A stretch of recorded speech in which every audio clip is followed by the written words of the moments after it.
sorry. My dumbass, I don't know how the fuck it happened. Sorry, that's not the screen. I don't know how the fuck it happened. I don't know. But I deleted my show notes, and I'm pretty fucking pissed about it. I'm not happy. I'm pretty mad at that. And because I don't have my phone updated, because I refuse to delete important receipts that I need in my phone, I can't update my phone because I don't have the storage, I guess. So this is going to be winged on my knowledge tonight. I mean, I know the stuff we're talking about, obviously, but anytime we have a show, just for those of you that don't know, a little behind the scenes action, I have to have show notes because it's a lot for me to fucking remember. It's a lot for me to have to host a show and then get you guys involved and blah, blah, blah. You know, it's been one of those days. I had to deliver today at work, and it's one of those days where it's like, if this is how the day's going, I'm getting back in bed. It's been one of those fucking days, and I'm just like, bruh. Yeah, so anyway, I don't need to say how my day's been going, because obviously you know how my day's going. Trey, how's your day been? Better than that. I'll say that for sure. I mean, it was cool. You know, did the normal shit, woke up, got the kid to school. I've been catching up on a lot of anime. The seasonal shit I haven't watched. It's like 6 or 7 series. And then, one of our Cody, for his birthday, he's wanting to do a D&D one-shot, so I've had to make a character on the fly for that, and so I spent a lot of today doing that. Just doing hobbies and shit, you know. All my nerd stuff, my anime shit, my D&D shit, you know. Yeah. Always fun. I mean, kind of, I know this is going to sound like speaking gibberish to you, but it's a one-shot, which is like a one-day campaign, right? You don't come back for repeated, it's just one time. And it's all bad guys, death battle arena, like battle royale, whoever wins, all level 20. And when you're building a character from scratch like that, you gotta know. So I've got 6 pieces of paper. I'm figuring this shit out. I look like Charlie Day trying to build one fucking character, but it's my boy and it's his birthday, so I'm gonna make it happen one day. Yeah. Watch us get copyrighted. I didn't even realize. That's how my day is going. Everybody's like, "Oh, this music's slapping." Y'all weren't supposed to hear that. I was gonna say, everyone's fucking with your music, bro. Like, y'all weren't supposed to hear that. That's just in the studio while I'm getting ready for the show. I'm just playing different. Levon, how was your day? Because that's a copyright strike It's been coming. a long day, but it's been good. You know, get up at around 5, go to work at 6, and then after work I helped a buddy out, doing a little bit of side work, so in one of his businesses. So it's been a good, productive day. Then tried to rush over here for whatever reason. It's busy around town right now. I don't know why. Yeah. Motherfucker, Taco Casa want to touch your hand a little bit? You want to touch your hand? It was good. It was worth it. I mean, I made it here in time. But. Right. Yeah, no, the traffic around town is, especially on the west side, especially over here, bro, on Robinson. The traffic on Robinson at this intersection I have road rage, so it pisses me off, bro. I will lay on my horn. Like, if especially up here on this, where you can turn right. Like, if you don't turn right on red, like, you're turning, your signal's on, you're just sitting. If you don't, I'm gonna hold it. I'm gonna hold it. Yeah. I'm gonna hold it. Get the fuck out the way. And then you got to turn around and look at the person. Yeah. Oh no, that's me. I pull up and I'm like, I have to look at you. I'm like, what the fuck? See, it's funny too, because my personality changes depending on what I'm driving. I can't help it. So, like, when I'm driving my truck, I'm like king of the road. You know what I'm saying? I'm just driving. People will generally move. Like, I just gotta go in one direction. Yeah. But when I'm in my car, this little Kia, I'm like, fing. My wife's like, what are you doing? I'm like, I'm zipping, dude. I'm small. But my wife's the casual. She'd be the one that would definitely wait too long and get the horn started from you before turning. She's real careful, 10 and 2 type shit. I'm over here driving with my knee eating a burrito. Like. Yeah, I mean, yeah. You have to. I mean, I'm gonna have to slow down a little bit. I got a speeding ticket the other day. I haven't had one of those in a while. I was coming back from my family land and just kind of zoned out. Didn't realize, damn. You said going down 240. Well, I thought you said going 240 for. No. I don't know. I was like, that's not fucking possible. No, I was going down 240. Anyway. Motorcycle cop. I was like, I kind of got over in the lane. I was like, oh, there's a motorcycle cop. And he was just getting on his bike. And I was like, damn, he must have just got somebody suckers. And so he gets on his bike, and I look back at my rear view, and I'm like, man, he's weaving in and out of traffic pretty fast. He gets behind me, flips on his lights. Fuck. So yeah. Yeah, I haven't had one of those in a minute. I haven't had a speeding ticket in a minute. $72. How much? $172. Man. So everybody's getting little holiday text messages for Christmas. Yeah, there you go. But, you know, we do have a show. We do have a show today to get on with you guys. I'm telling you, I'm so sorry.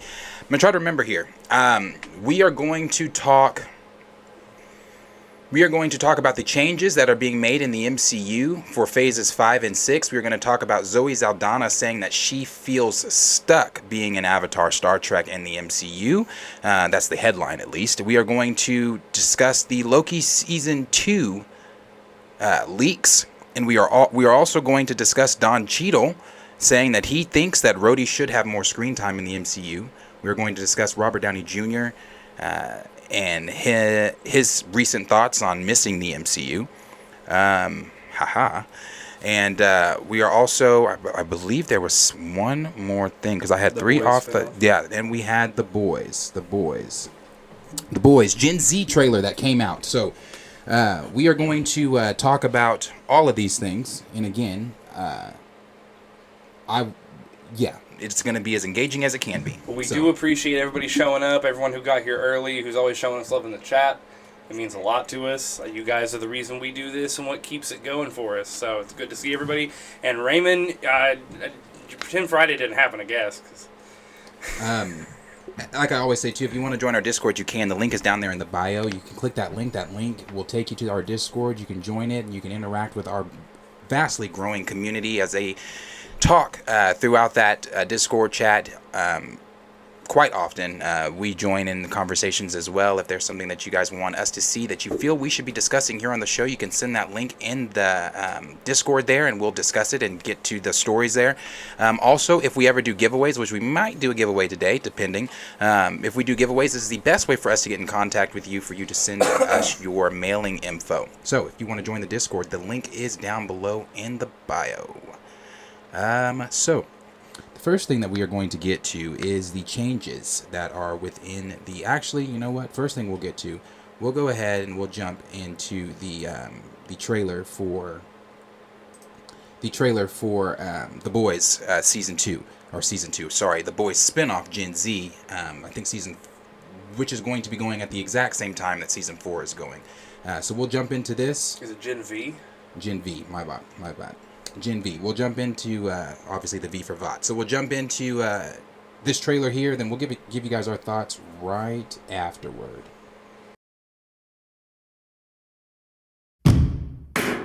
Welcome to Godolphin University.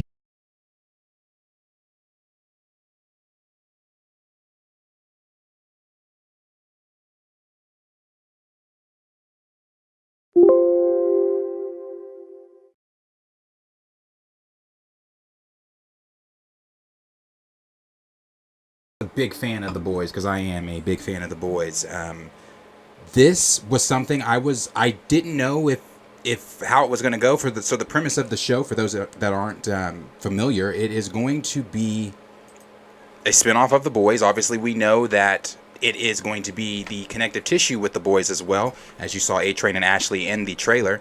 I'm excited for it because one of the things that made me trepidatious for it in the beginning was, is it going to be connected to the Boys universe? Because I'm be honest, I didn't care about your one-off of whatever you were doing with, your spinoff with The Boys. Is it connected to the overall already established Boys universe? And it is, and I love that. And I'm hoping that within the trailer, or not within the trailer, within the show, because the Boys season 4 and this season of the first season of Gen V are going to be going at the exact same time. So I'm hoping that there is connective tissue from this show going into The Boys, because this show is going to take place with different young soups that have been given the Compound V, and they are going to be at a university learning how to use their powers. So it looks pretty interesting. It's staying online with the classic Amazon Prime boys theme there, with all the blood and the gore. And I that's the thing too. I don't just love the boys just because of the gore and the violence and things like that, the mature content. It's deep. The stories are deep. The character development is also deep that goes into the show. And it's outside of Marvel, outside of DC. It is the most interesting superhero show. And I'd even say it's better for those. I don't know if anybody has read the Boys comic books. Oh, it's much better. It's vastly. Oh my gosh! The Boys has a lot of flaws in its format. The Boys comic book, it's good and everything, but this show takes that and like times a million. It's pretty good. So this was pretty cool to see. I'm excited for it. Your thoughts, Trey? Well, that's what I was gonna say. Is that this is, if this was something where they followed the comic book of the Boys faithfully, right? And then they turn around and try to make a spin-off of its own thing, I would be trepidatious because I would be like, hey, I don't trust y'all to write your own material yet. This could suck ass, right? Because that's what a lot of issues of spin-offs run into. It's like, oh, this really prolific author made a really great series, right?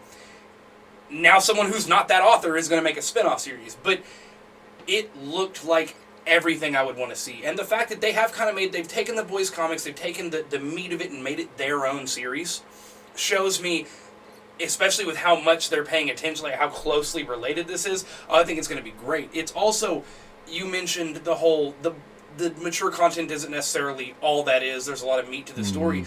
I think it's kind of a mix, because you can have a great, deep story with moving character plots, and then some of the most hardcore action violence, and then some of the most absurd, I can't believe they aired that on TV, Herogasm, that whole fucking episode. I was like, can they really be doing this right? You know what I'm saying?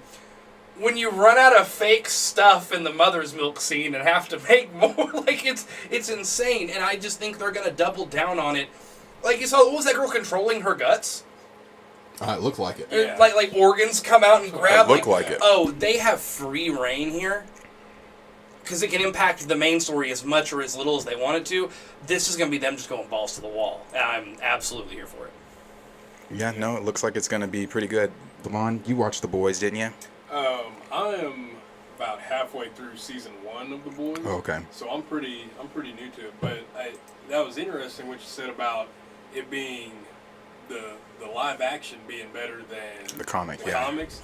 That just doesn't happen too often. No, it does not. That piqued my interest. So I think I need to get back into it, because I like the gore. I like how it brings The Boys. One thing I noticed, it brings realism to superheroes, right? Oh yeah. Like, they're not these perfect human beings that like everybody thinks it is. You know, you see villains do bad things, but you never see, the superheroes, their bad side, the guys who are supposed to be good. Right. I mean, they have flaws also.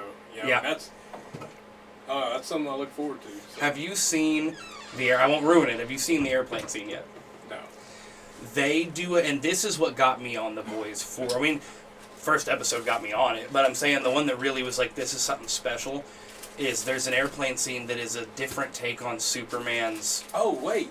Yeah. Yeah, I have seen that. How are you going to say I'm not going to spoil it? Then you say there's a different take on... So you're going into the scene. No, it's just I'm just saying it's the classic... They do a lot of classic superhero portrayals, the same situations, right, but make it like, no, these are these motherfuckers. Yeah, and it's the best thing they could ever do. Yeah, he makes that person go missing and acts like, Yeah. Yeah. Like bringing in, I think Soldier Boy is the best example, where Captain America immediately sped up to, it's like he's from this time, where they'll bring in a dude who's kind of like their Cap, and now he's like from the fucking 40s or 50s. Dude is savage.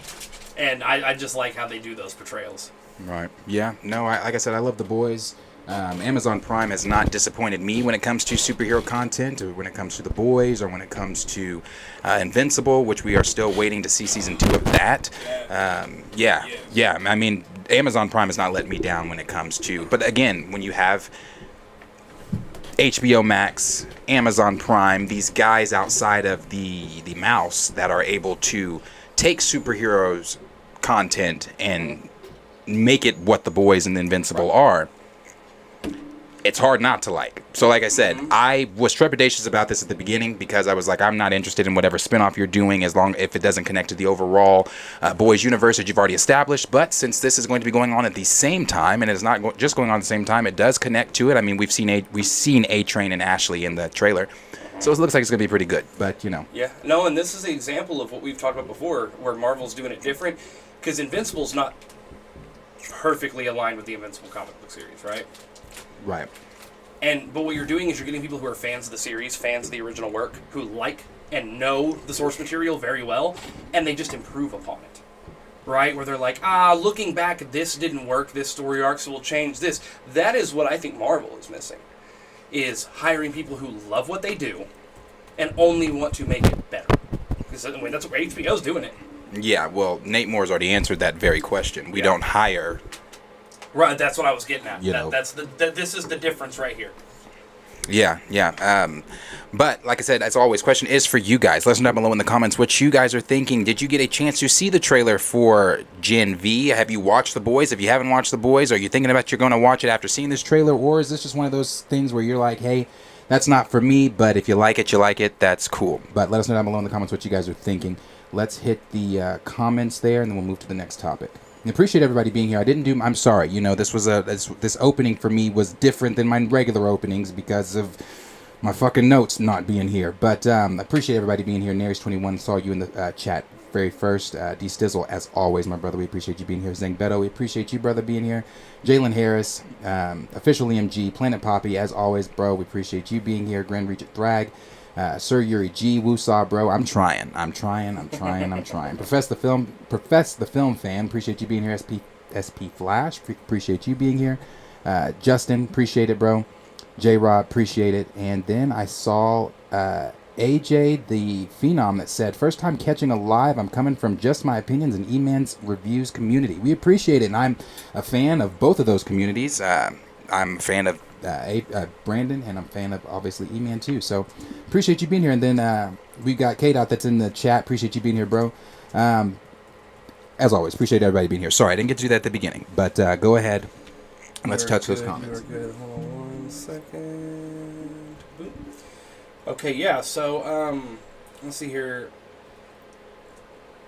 Justin Mercado said, I thought season 4 was coming out in 2024, and this is in 2023. So that's one thing I did just look this up too, and it's going to finish filming.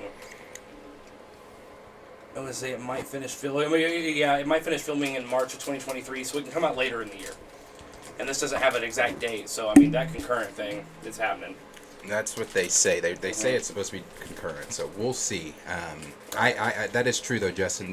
That season 4 of The Boys was originally slated for 2024, but I think with the adaptation of Gen V and things that they're doing there, I think they fit it to change to fit the schedule for Gen V. Well, I also think nobody that knew, all plays together. Sorry, nobody knew necessarily how COVID was going to affect things in a long-term kind of thing. So I think once that lifted, it's just been free reign. Yeah. They're back to making this shit and getting it knocked out. Let's see here. Diesel said Rhodes should have got way more shine. Indeed. We'll definitely get to that. Officially, MG said apparently they're going to be airing currently. Yeah, that's the general consensus we're going with here.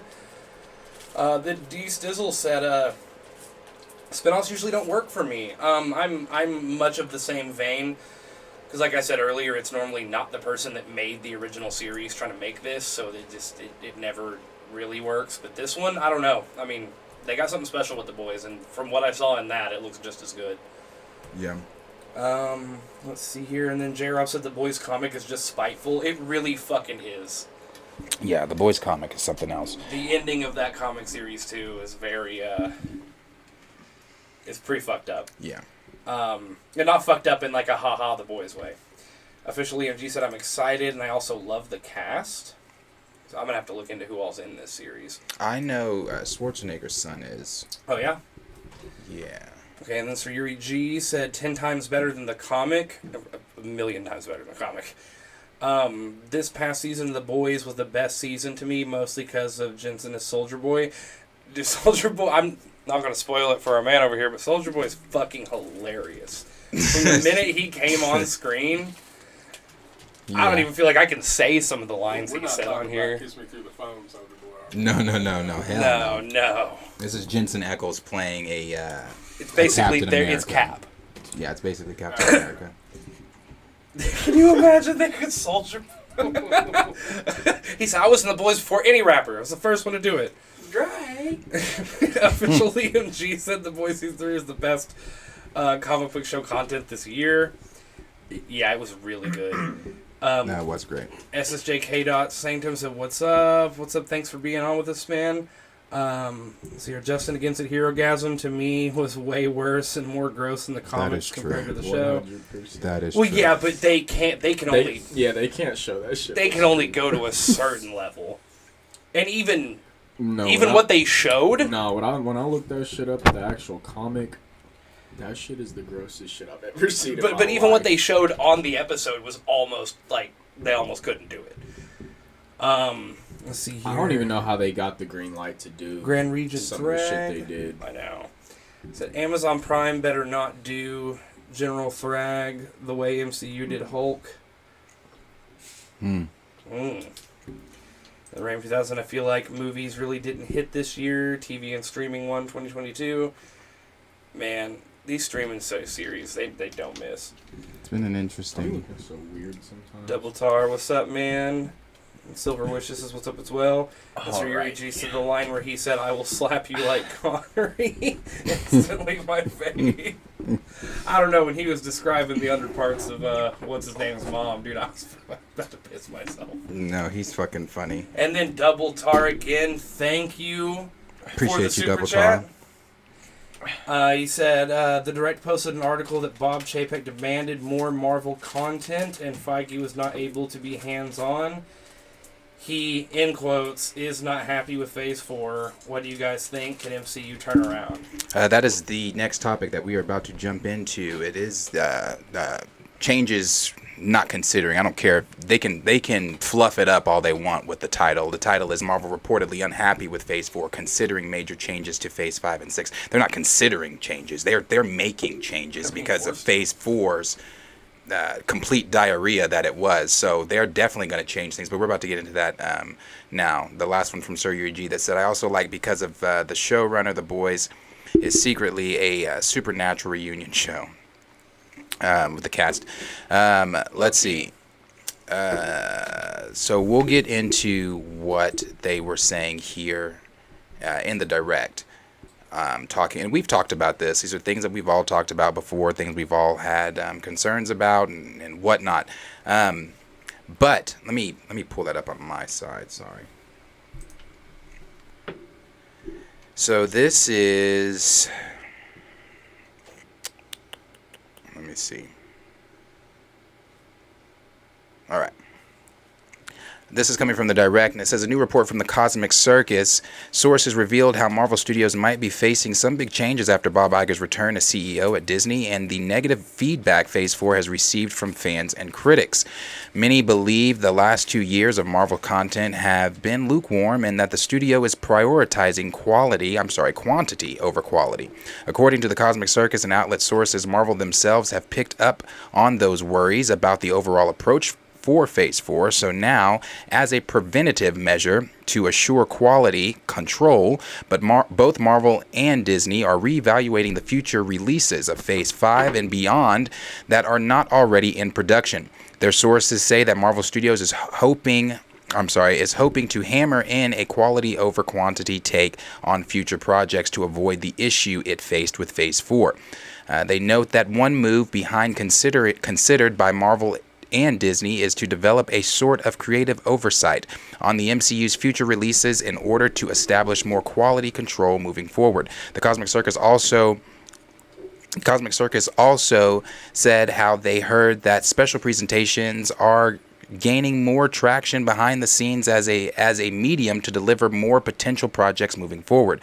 It's worth noting that even with any changes, Phase 5 is likely to contain a similar amount of releases to Phase 4, assuming nothing already announced is outright canceled. The important thing is that fans shouldn't expect Marvel Studios to start increasing its output even more than the studio is currently doing. Okay.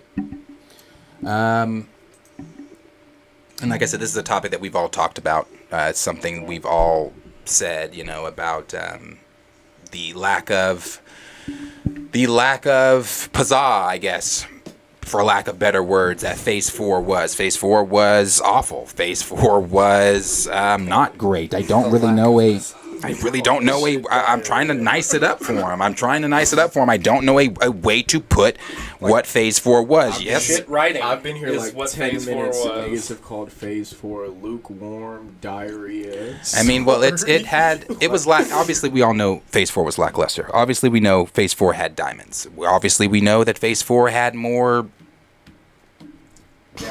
turds than diamonds. I mean, it's what it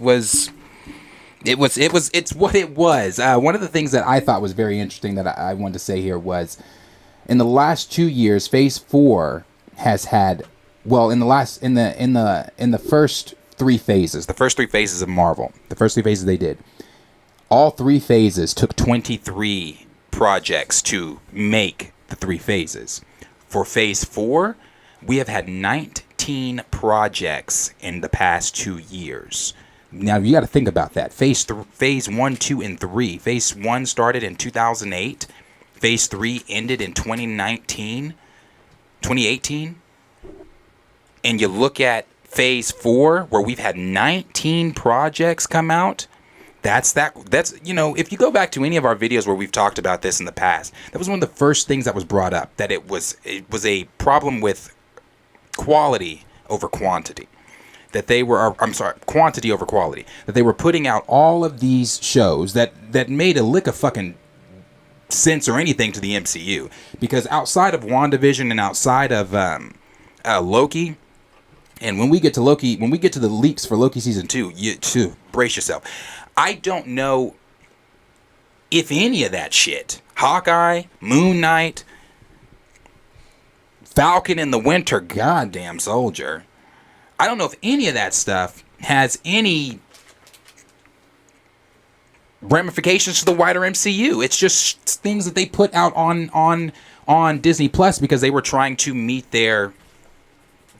what Kevin Feige had to do. I mean, I've said this too, it's no secret Kevin Feige lost creative control, but there was a certain quota that needed to be met, and that quota that needed to be met had to do with pushing out all these projects, pushing out She-Hulk. And as we know, there were certain projects that Kevin Feige wasn't even involved in. I mean, Kevin Feige wasn't involved with Thor: Love and Thunder. He wasn't really involved with Eternals. He wasn't really involved in She-Hulk. He wasn't really involved in Multiverse of Madness. He was there, but he didn't really have his hand on it like he would have any other time. So, this is not this. Anytime this conversation comes up, and I like the fact that that Marvel has something we always say, Marvel having their ear to the ground, Marvel paying attention. Everybody's saying that does Marvel really know what they're doing with Phase 4? Did they know that Phase 4 was shit? Yeah, they knew that Phase 4 was shit. The same way that they know that the recast T'Challa crowd exists is the same way that they know anything else that's going on within what the fans are saying about the MCU, what the fans are saying about what it is we're consuming. And just overall, Phase 4 put them in, somebody always used to tell my basketball boys, we learned we learned in this moment. Even if no matter what game, no matter what tournament, we learned every game, we learned every tournament. Whether it was a win, whether it was a loss, we still won. And I'm going to put that same thing on Marvel. Yeah, Marvel has had so many wins, obviously. But this was the first time where they've taken major L's. And when I say major L's, some people might be saying, "Oh, you're exaggerating." And I to each his own, I might be exaggerating. But when it comes to Phase 4 and the way that people talk about Marvel, the Marvel Cinematic Universe, it's not the same hype, it's not the same conversation, it's not that same giddy enthusiasm that it was for Phases 1 through 3. So, when you're looking at this and you're looking at having these conversations and things like that, I think I would put that same thing on Marvel. You might not have gotten the win in Phase 4. You had your diamonds, you might not have gotten the win, but you learned. I think they learned, and now they're making the course corrections that need to be made so that Phase 5. Last thing I'm gonna say, Kevin Feige also said this, that Phase 5 was going to pop, and he was going to make sure that Phase 5 popped. The difference in Chapek and the difference in Iger is that Chapek's a suit. He wanted the quality or the quantity over the quality. That's where all that shit was getting pushed and pushed and pushed. Well, now you got Iger back. And again, Bro, I've said this. You are seeing it. You are seeing the effects of Bob Iger being back. You are seeing the effects of creative control being back in Kevin Feige's hand. Why? I'm sure Kevin Feige saw phases 5 and 6. I mean, look at Quantumania. Quantumania even had changes made to it because Kevin Feige went in and said, it ain't hot enough. You need to juice this shit up. Thunderbolts didn't originally have Red Hulk in it. Why the fuck did you put it in there? Because Feige's like, nah, bruh, we need to, if we're bringing it in phase 5, like I've already said we're going to bring it in phase 5, we got to bring it in phase 5. We can't continue with this lackluster shit that we did in phase 4, introducing irrelevant ass characters that obviously have no ramifications to the wider MCU. So we're seeing it. We are starting to see the course corrections happen. And I, for one, I'm a toot a horn because I've been saying it. For everybody that's been like, oh, Kevin Feige this or Marvel Studios that. Don't get me wrong. I have my issues with Phase 4. I have my issues with Marvel Studios, as you know. But I was never on the fence of, oh, the ship is sinking. Oh, the cracks are showing and this. No. Yes, they had their issues, but the ship was never sinking. Once Kevin Feige, as I've said before, got control back and made the course corrections that were going to be necessary, we are seeing the results. We're seeing it. They're pushing back things that need to be pushed back in phase 5. I even think I said this during SDCC or whenever the fuck Secret Wars was announced. That's going to get pushed back too. What's that right now? 2025? Mm-hmm. That's just going to be 2026. Mark my words.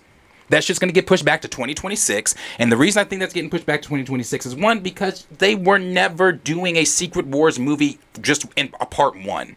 That's unrealistically, that feeds into the bullshit Nate Moore has been saying about, oh, we don't hire guys that know the material. If you give us Secret Wars in one movie, it's evident you didn't hire guys that know the material. Because you can't do Secret Wars in one singular film. It ain't possible. So I think Secret Wars is going to get pushed back to 2026 and probably added with a part 2, maybe part 3. I doubt they do a part 3, but maybe part 2.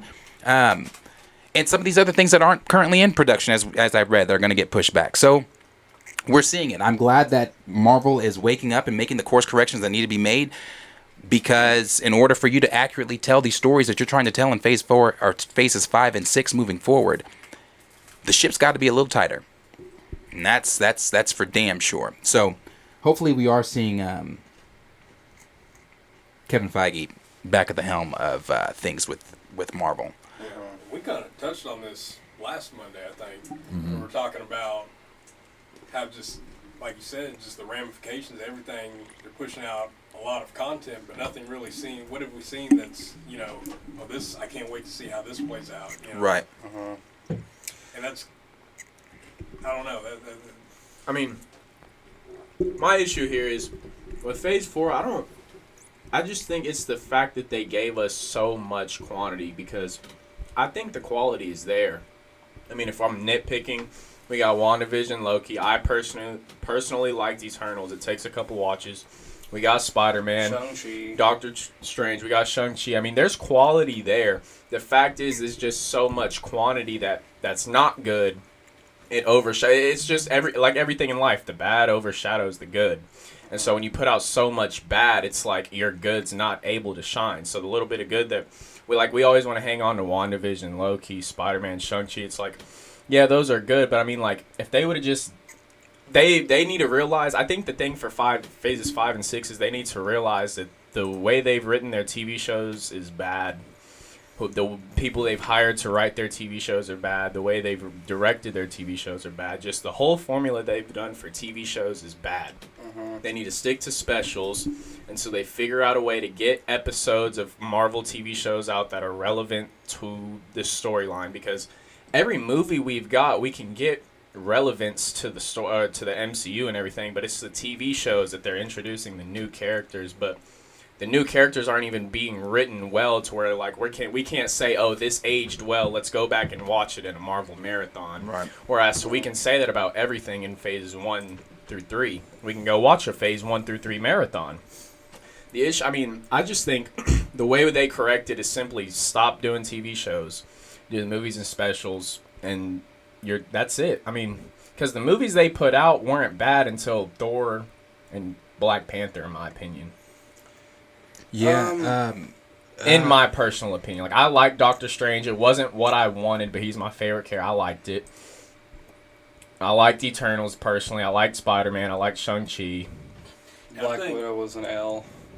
Black. Yeah, I mean, Black as that, Widow's but I don't even see. I don't count that shit. I don't think that shit should even came out. First movie of Phase 4, though. It shouldn't have came out. Well, yeah, it shouldn't have come out because it was bad. No, it shouldn't have came out because it had no relevance Well- to anything in the future. It was about the past. They just shouldn't have came out with it. I mean, yeah, but also, like, I mean, I think the major problem here is we're doing origin stories. That's what I've always said the major issue is. You have shit writers making origin stories. And what is the most boring fucking thing?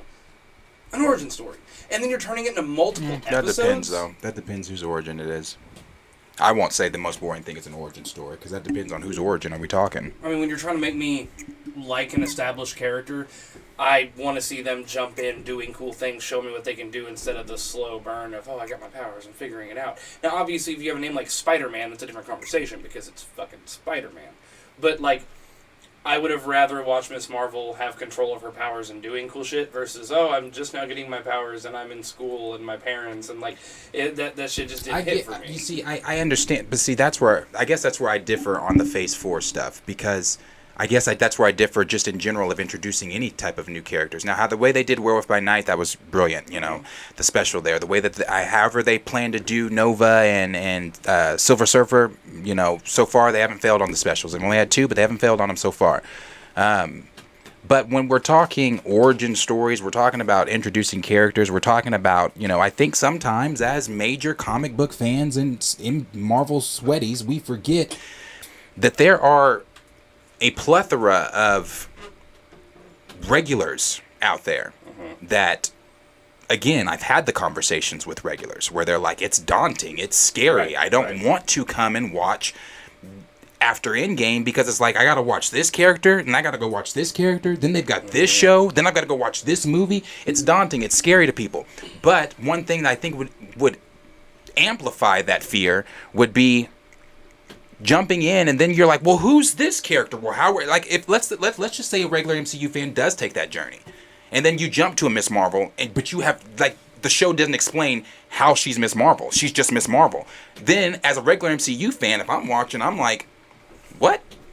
How? Who is this? How is this? Where is this? The only reason I'll disagree with that is because we've talked before. An easy way to judge if people want to watch a whole fucking series on a character is cameo them in a movie, and if people liked it, then you go, okay, go watch this, and it'll explain more about that character you like. Introducing them, showing off what they can do, people are interested. You ask the question, who was that? What was that ability? Why was that person? Then you give them a special series, whatever, right? That is an interesting way to get people hooked on a character, instead of me going in not knowing if I'll even give a shit about what this character's powers are, what they're like, or so on and so forth. I mean, You're going out on a limb, putting all this money and shit forward on a character I might like. That's the risk factor. I mean, this situation is definitely so-and-so because, I mean, with Miss Marvel, this is just this certain situation. We could have waited to introduce her to the Marvels, in my opinion. She didn't need her TV show. She could have waited until the Marvels, her movie and everything, or not her movie, but she could have cameoed in that movie. They could have written her well and everything instead of just... Because the only thing good about Miss Marvel was the culture aspect of how... That was the only thing. I mean, and her friends, Bruno and all. I mean, that was cool. But the show wasn't good. If, like, they wanted us to remember Miss Marvel, they could have just made her cameo in the movie. Like how they did with Black Panther and Civil War, Spider-Man, Civil War, just shit like that. Mm-hmm. And then simply, if we liked it, okay, boom, here is a Miss Marvel series after. But it's like, I really feel like they just rushed into... They wanted to give us something good after Endgame that they were like, here's this. Hopefully something's good. Right. And you're going to like something. You'll have all these new characters, and one day we're going to expand them more, and then they're all going to connect in the storyline in Secret Wars and something that can't be bad because we know everyone loves when they all team up and everything. Fuck, I like hilarious about that connective tissue thing. I like what Justin just said. He said, to be fair, the MCU is literally going how the comics are. Yeah. Eventually, you're going to need to keep up with at least certain stories in order to understand why a character is the way they are. Yeah, that's kind of the point I'm making with these regular fans. Like, they're going to need a story to know who these characters are. like, you know, the same way you got your stories with Robert Downey Jr.'s Iron Man, the same way you got that, you know who Iron Man is in the MCU, you know who Captain America is in the MCU, you know who these mainstay heroes are. Why? Because we went with them on their origin story journey. Well, sure, but at the same time, a lot of the major comic books, you don't have to read every hero that appears in that comic book to know what's going on. Now we're talking comics. Well, he said they're doing what the comics are doing. Yeah, he said they're doing what the comics are doing, but he's talking about the MCU. Because they're kind of like shoehorning you into, you have to know everyone's story. Where in comics, you don't. Yes, but this is not comics. This is the MCU. This is a cinematic universe that they were trying to tell connective stories. How do you tell connective stories unless you tell? I'm not saying I love Origins. I'm not saying that. As I was gonna say, is Origins still the main focus here? I mean, we've talked a lot about it. I feel like I'm not saying I love Origins. I just feel like some origin stories are unnecessary. Like Miss Marvel's. If that 8-episode TV show was her origin story, that was unnecessary. If She-Hulk's TV show was her origin story, but see, again, that's where we get into the fails of Phase 4. Right. That is where they have failed. But here, I'm just saying, I'm just saying, like, just to finish my point and everything, like, the point of an origin story, I always felt like, is it doesn't need to be it doesn't even need to be a movie thing. That's what I was about to say. I always liked origin stories of, like, how they give you a little quick one, and it's a very good quick one, or they give you, like, the flashbacks. They flash back to something, and then boom, you're back. But are we saying that Miss Marvel? Are we saying the entirety of Miss Marvel or the entirety of She-Hulk was an origin story? That's what I was kind of asking. That's what I'm kind of asking. You could do a special that is just literally the car wreck, her getting Hulk blood in her, right?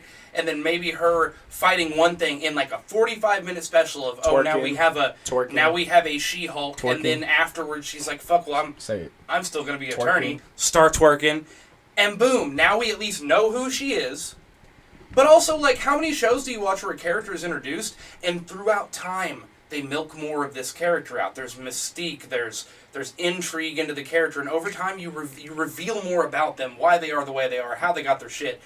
That's why I'm saying watching fucking 12, or however many episodes of you get your powers and go. I just don't see why they went away from the origins they did in phases 1 through 3. Well, when every origin in phase 1 through 3 was perfect. We know why. That's because the writers suck. No, I'm just saying, like name an origin that wasn't good in phase 1 through. Like Spider-Man's origin was good. The way they introduced Wanda, good. The way they introduced, good. Everything. I think part of it too is they don't. I mean, how long did it take phases 1 through 3 to develop? You know, I think 2008 all the way to 10 years. Yeah. I think they're trying to. I mean, obviously the bigger story, you know, leading into the main villain like Thanos and stuff like that's going to take time to develop. But I think they're doing these, and I don't necessarily mind it, but these TV shows and everything in between to kind of give us, you know, okay, here's something. And there's a problem with that where it's, you know, you get stuff that doesn't feel like it's got big ramifications. It feels like they're throwing something at the wall. Let's see what sticks. But also at the same time, how long would it take for these phases to develop? Well, I kind of want to. If everybody's point of origin or everything was through a movie or you know something like that. I would argue that's what they did with Eternals on a bigger scale. Where Eternals, they go, here's 10 motherfuckers. Here you go. Instead, here's 10 different fucking series with new people. I mean, but my thing is just to go back to what you said. I mean, when we were in phases 1 through 3 and it took these long periods of time between movies, we'd had these fans, myself included at times, I wish we had more. I wish there wasn't such a big time stretch between Marvel. I mean, it just sucks that they couldn't give us quality and quantity, that it has to kind of be dwindled down to one of them. I think Marvel is very capable of giving us quality and quantity at the same time. They just haven't done it. I don't even think that's it. It's gonna go to what I've been saying. Now, your mileage may vary. You can disagree or you can agree. It is Kevin fucking Feige. That is it, bro. That's it. But that's what I'm saying. Can you drive a car with 3 wheels? He ain't been in charge that's what I'm saying, though. He ain't been in charge while they've been doing quantity. Kevin Feige's in charge. There's no issue. But when they're putting out quantity, he wasn't the one in charge. I mean, if they still want to give us quantity in all these shows back to back to back and he's in charge, I don't have a problem with that. I don't know if we said this because last I trust, Monday. like, we've had this discussion all the time. Like, I'm pretty sure everyone on the channel is at the consensus that we are on the same page as Kevin Feige. We are believing in Kevin Feige. But I think we said this last Monday, that it really says something if Kevin Feige is the only fucking person that knows how to tell one of these stories. You know what I'm saying? Like it's the fact that not only is it's a multitude of things, the biggest one being Kevin Feige's hands off, but the other thing being they're bringing in people who don't even know the source. This is always material. a topic we go back and forth on, because I wouldn't say that Kevin Feige is the only one. That I think Kevin Feige is the hand, obviously, but that hand appoints certain people over his projects, right, so that he does not have to where he's able to allocate his time to where I've appointed the Russos here, I've appointed, I'm just using names, Whedon here, I've appointed Peyton Reed here, I've appointed Spider-Man Watts here. And he's done that knowing, Watts, I know you know your shit. Russos, I know you know your shit. Whedon, I know you know your shit. I know all of it. But I can allocate somebody over it that knows what they're doing, to where I don't have to cradle your fucking project. I'm involved, but I don't have to be there cradling you through this entire process. And I feel like that's what he was trying to do, or what he was doing with Eternals.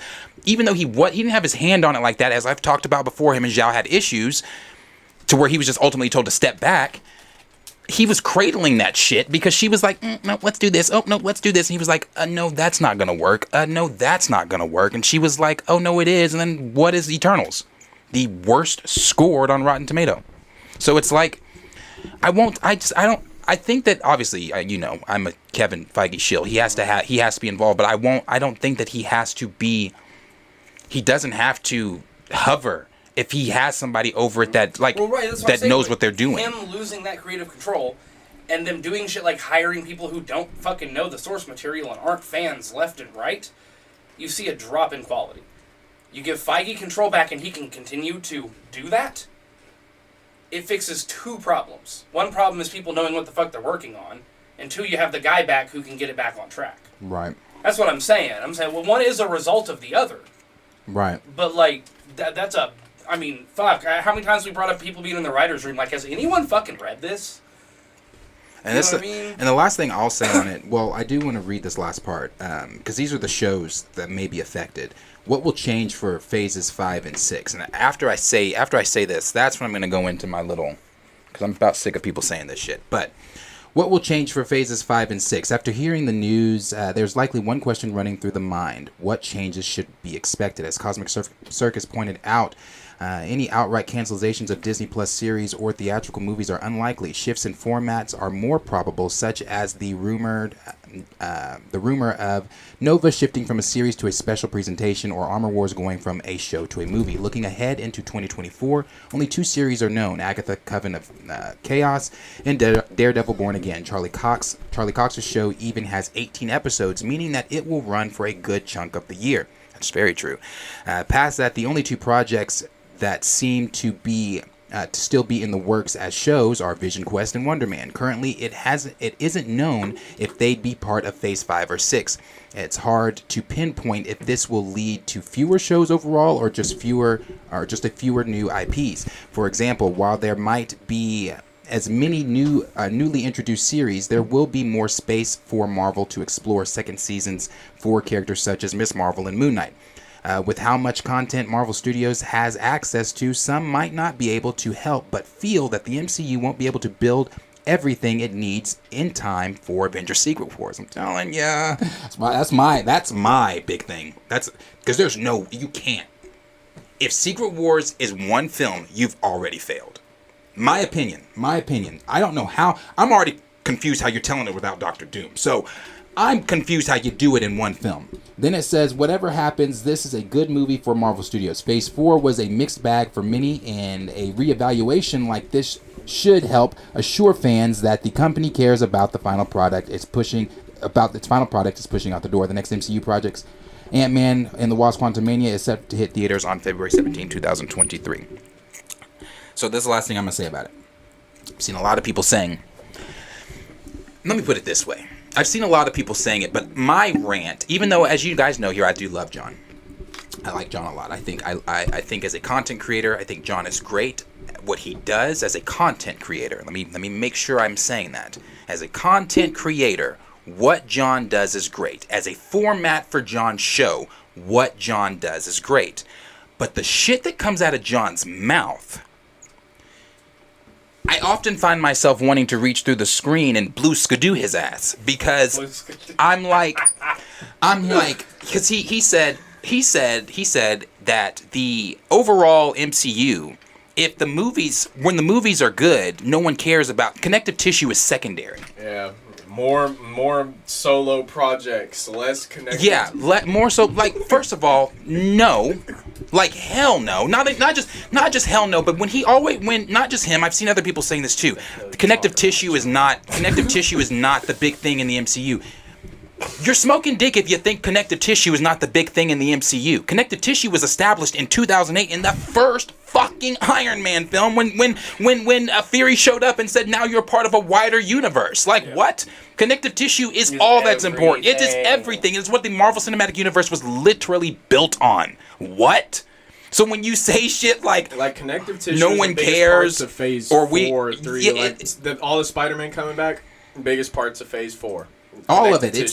It's annoying though. It annoys the hell out of me when I hear him say that it's not the connective tissue is not important, or who shows up in what film, or what after the film. If you're saying to yourself, well, why that doesn't connect to the wider MCU. He's like, no one is saying after films that doesn't connect to the wider MCU. Excuse me? Don't say no one, because when I leave the films, when I leave Thor: Love and Thunder, what was the first thing I said when we got in here? How the fuck did that movie push the overall mythology of the MCU?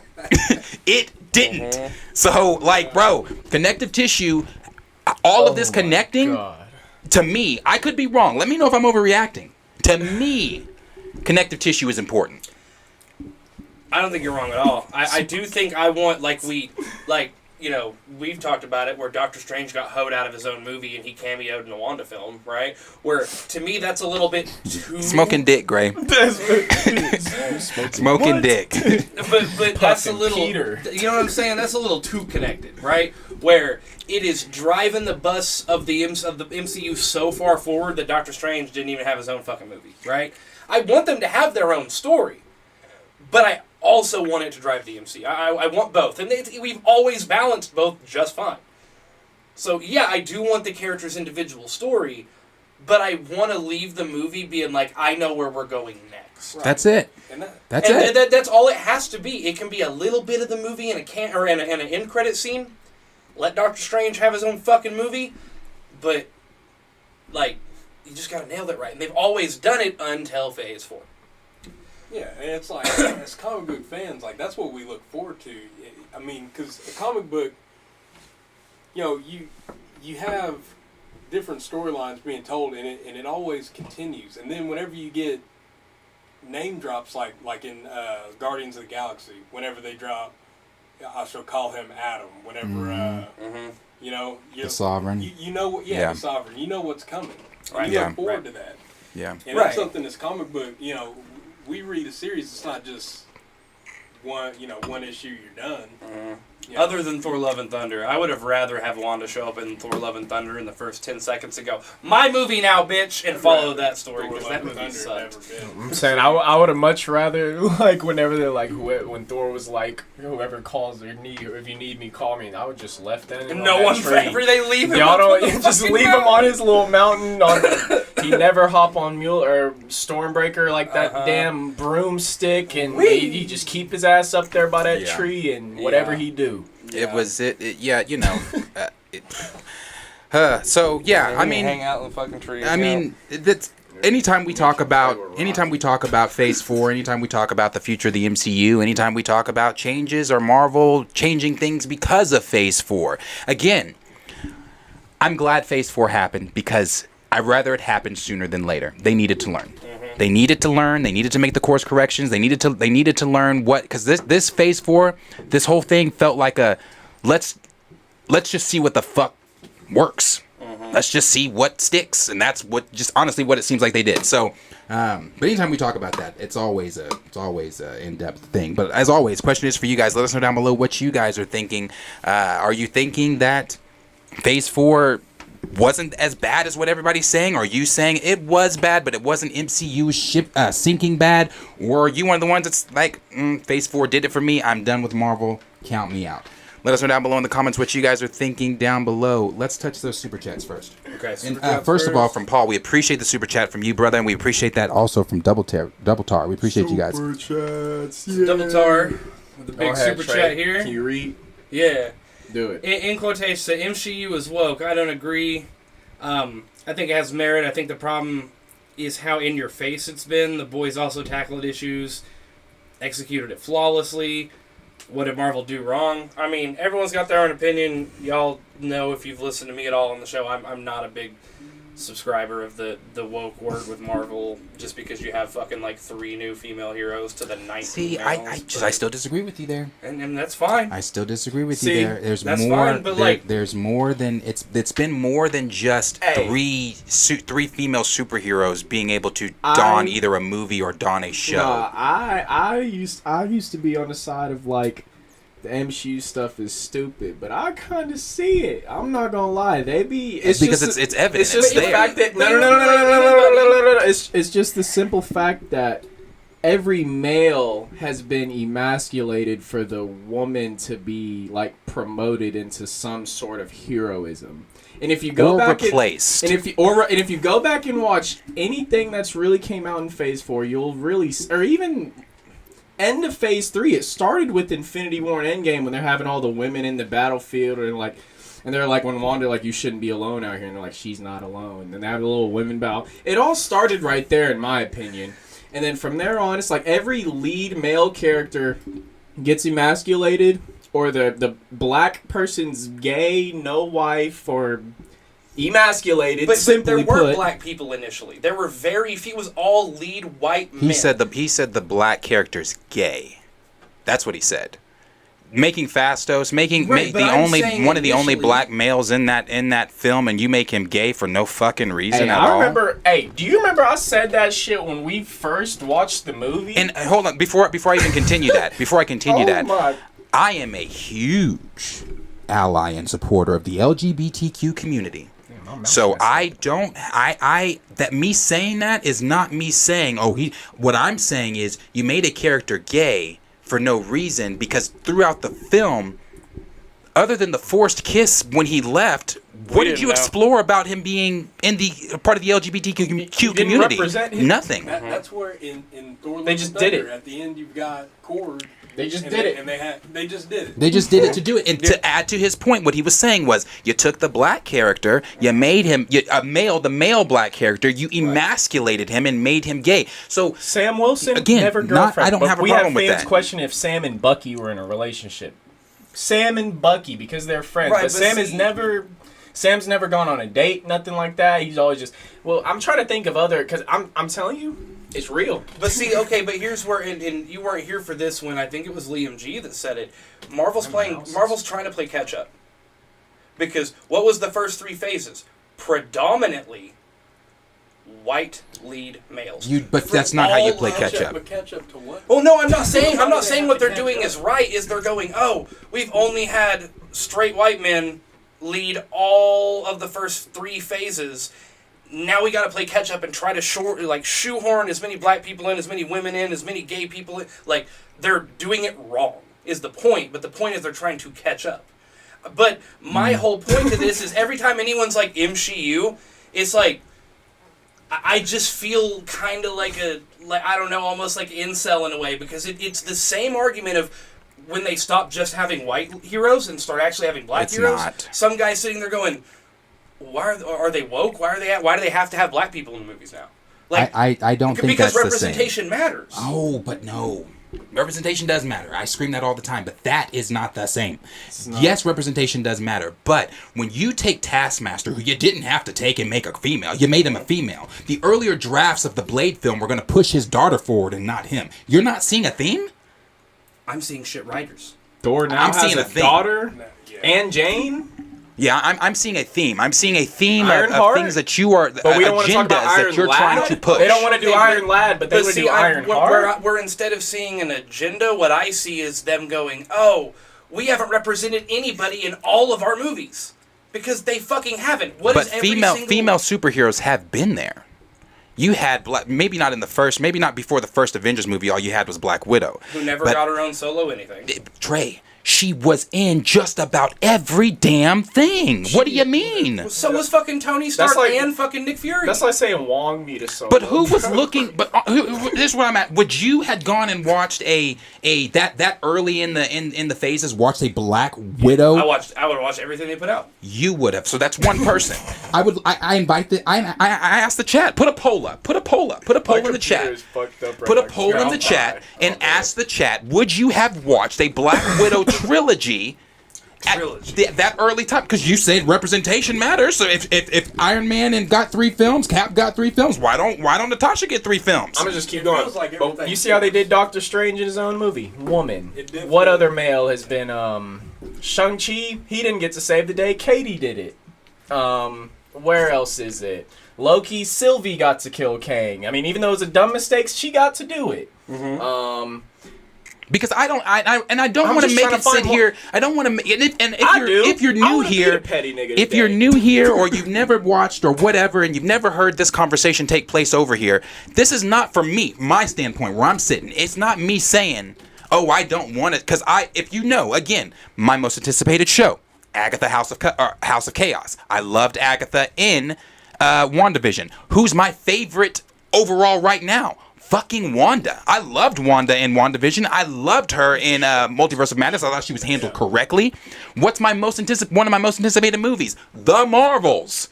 An all-female, so it ain't for me sitting where I'm sitting. It's not fuck the females, fuck this, fuck that. For me, it's you don't have to, same thing with T'Challa. You don't gotta subtract one to add the other. You just don't have to, because it's not that way in the comics. They're not subtracting a character in the comics to elevate another character. I mean, it's Right, not, but I'm it's saying- not a I'm saying crazy your statement message- to say that Disney has emasculated the male characters in saying Marvel's universe. It's not a crazy statement But I'm to say saying that. your message is pointing it that the problem is women. MCU, it's woke, it's woman. Who She said is the in problem is title. women? She is in the title. I'm just saying it comes off as divisive when instead the direct issue you can have with is the writers. Because literally every time a female hero comes out, everyone is shitting on the woman. The But fact so that she you is a so you woman. agree with the whole point of it. You just don't agree that it's Well, no, I think labeled as they're. I just MCU. think they weren't inclusive at all in the first 3 phases. So now they're trying again to play catch up. I didn't think about it at all in the first 3 phases. That's not what I didn't feel left out. Well, I mean, I didn't think feel- about I it, but didn't- I was on screen represented the whole time, so I don't know what. I don't know. I don't. I mean, as I said the last time we had this conversation, I see both sides. I do. I'm just on the side more of where as they start to release more, I see it more. I start to see the men being emasculated more. It's not even. I don't care about women. I love women. I want to see women. I'd rather see women on screen than men. It's I just love not- looking it's at women. I'm not part of the women care. No, I know women save the day, men save the day, aliens, rocks, raccoons, trees, whatever the fuck it may be. I don't give a damn. Gay, straight, they live forever. They came out and said Loki is bi because he's not even a gender, really. I don't care. And it's all fiction to me. But my problem is whenever you start taking the realism in characters that are supposed to represent something, and then you don't even do it right. You have. Like you said, Fastos, if you want to represent the LGBTQ community, do it right. Don't just do it because you want to say, oh, we represented him there. We did that there to represent him and that culture there. Do it right and tell a story behind it, and don't just push it for, like you said, they're doing it wrong. But I mean, right, but when you why continue to do it just because you didn't do it through phases 1 through 3? No, whenever you go online and listen to most people talking about these arguments, it is very woman bashing, gay bashing. Okay, not but you know writer that. But bashing. you know yeah, but us in see, here. Hold on. That's not even. I don't. And the title of a movement and the words attached to it have merit and weight. Yeah, but that's not a good one to insert into this debate, because who gives a fuck what 10 loud, annoyed misogynistic or what racist, homophobic, who gives a fuck what that small but loud crowd has to say? Like, if you're in spaces, hold on, if you're in spaces where they're saying, oh, fuck her, or I don't want to see a female hero because it's a woman, or if they're having conversations like that, and you're staying there and reading it, I think that says more about the people that are, because why as I've been saying so many times with Kanye, why entertain it? Sure. Why entertain but it? I mean, we even entertained videos of how many people, like, whenever everyone went on Lord of the Rings because they had black people in the show, right? Yes, but but I think to add that into this debate, when you're saying, well, when I go online and people are saying this, but we're not people in that debate. We are having a debate on I'm not sitting here saying, fuck women, I'm misogynistic, I'm racist, I'm homophobic. It's none of that. Right. So I just think that bringing them into this debate. Now, if we were having a debate about, well, I've seen people online saying this, that'd be different. You could say, well, I've seen people saying this, but in this room, nobody's saying that.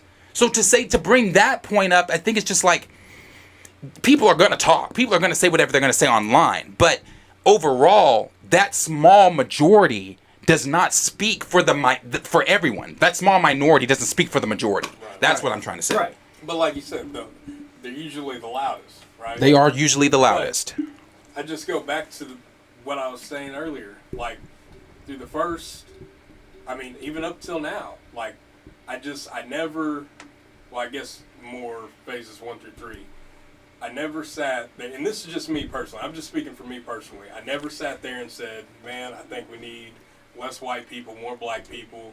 I think we need less men, more men. It seems like in this phase 4, they have made it a point to go back. And why does it even have to be a thing? I don't care what fucking Korg identifies as. If he wants to, I don't give a damn. Right. I don't care how Korg makes kids. I don't give one damn. That's why it's forced. Talking about right. Loki, him saying a bit of both, I suppose.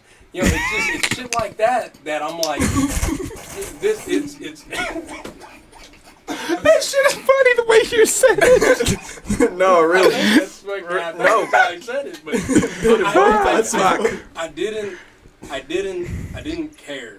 I mean, whenever we read comic books, whenever do people? I don't know. I mean, people do want to see themselves represented on screen. Maybe it's different. Of course. Yes, of course. That's why we screamed the recast T'Challa. Right. Of course. People want to see themselves represented on screen. Right, so I'm saying to someone, Loki saying a little bit of both, that meant a lot to that you're seeing your representation on the whole fucking, the biggest movie franchise in the world who has not had an openly gay character before Loki and Eternals, right? So to them, I'm on your side there. Right. I agree with you. So that is why. So you might not care, but that's not, and that's where I do have to get all the argument I try to make with this is good characters will lead a story. If you have a well-written gay character, well-written woman character, well-written whatever character, right? I'll go see it if it's a good fucking story, right? But I just feel like a lot of the hate is the minute the issue is that it is a woman or it is a gay person and they feel like it's virtue signaling. But I feel like you have to start somewhere. So bashing the fact that it is a woman, they make less, you don't see the representation as much. But that's just me. That's just why I can't fully be like, it's the MCU, these woke writers. No, don't get me wrong. I'm on the side of like I said earlier, representation does matter. I sit up here and scream representation matters all the time, whether that be racial, whether that be what you identify as or what you like, or whether that even be religious, whatever is on there, because we saw that with Mark Spector and being Jewish and how that was important in Kamala Khan, and we've seen it in the all those things. I support all the representation. I think representation should be put on screen. Because done in a way that is better storytelling. And not taking away. I agree with you, but I mean, I agree with you where you also said they're not doing it right. I mean, I still don't agree. I still agree with what he said. Like Loki saying a bit of both didn't need to be said. Phastos being gay.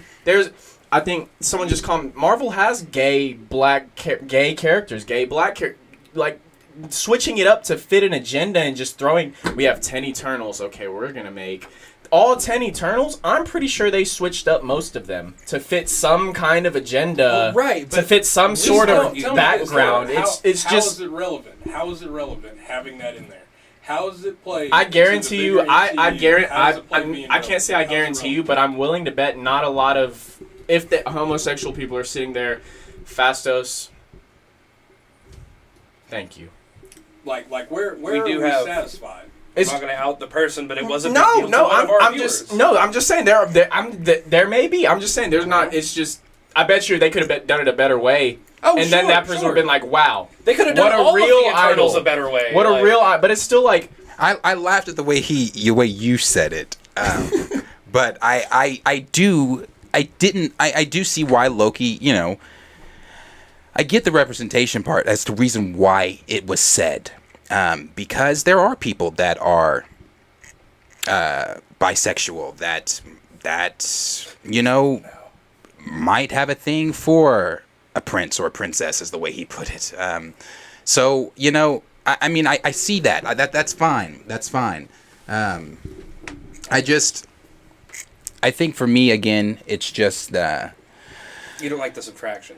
Yeah, you don't got to subtract. Oh, It's and I'll just, agree with just that. annoying. And I'll put that on just the shitty writers Marvel has. I mean, I don't like the subtraction. I'm a stand on the point. If you want to represent something that's real, then represent it the right way and don't just do it because you feel like a crowd's yelling at you to represent something, so you do it to appease them, and then you end up doing it sloppily. I feel like the way Fastos and Loki, I feel like the way their sexuality was represented in the MCU was lazy and poor, and I feel like there's better execution. And I'm not gonna. I mean, I don't think that's anything bad to say. I feel like there's better ways to do it, and what they gave us was a lazy representation. I would have said that if it was about anyone's sexuality, race, religion, if they gave us a good representation on Mark being Jewish, on Moon Knight being Jewish and everything, and everything on that, like, cool. My respectable. only argument But to that is when black people first started getting roles in Hollywood, what was it? When anyone of color started getting roles, they were very stereotypical, not good portrayal roles, right? But people paved the way and did more and more to see more accurate representation on screen, right? So if all you get at first is, well, we got the gay kiss on screen for you, you still don't. I mean, that's where I'm just like, they did it because there are people who wanted to see it, and they can continue to do more over time. Because that's still something on a major movie like that people don't want to see, and they have issues with and fight about it, right? So you're getting what you have, and then you will continue to pave the way and get more diversity, more representation, more story. So I see why they did it. I will agree that in a movie that had the most awkward and lengthy heterosexual Marvel sex scene possible, it was an ass pull. But no, but that's the only thing they got before. We're on the same. I think we're on the same page of everything. I'm gonna continue to say like I think what they did was lazy and everything. Like, I read comments of them saying there's actual characters who can represent in actual ways and everything, and I just feel like them plugging stuff in, like them shoehorning stuff in to please a crowd, is not the right way to do things whenever you have actual source material to pull from. I'll agree with you, and I'll just go back to what I said earlier, just the relevancy of it. What's the relevancy? Like even and I think in the comics, even like I said, Loki is non-binary and everything, but it's just like I'm pretty sure in that emotional moment and everything, like I'm still there's just better ways that like Loki's been in the MCU for how long?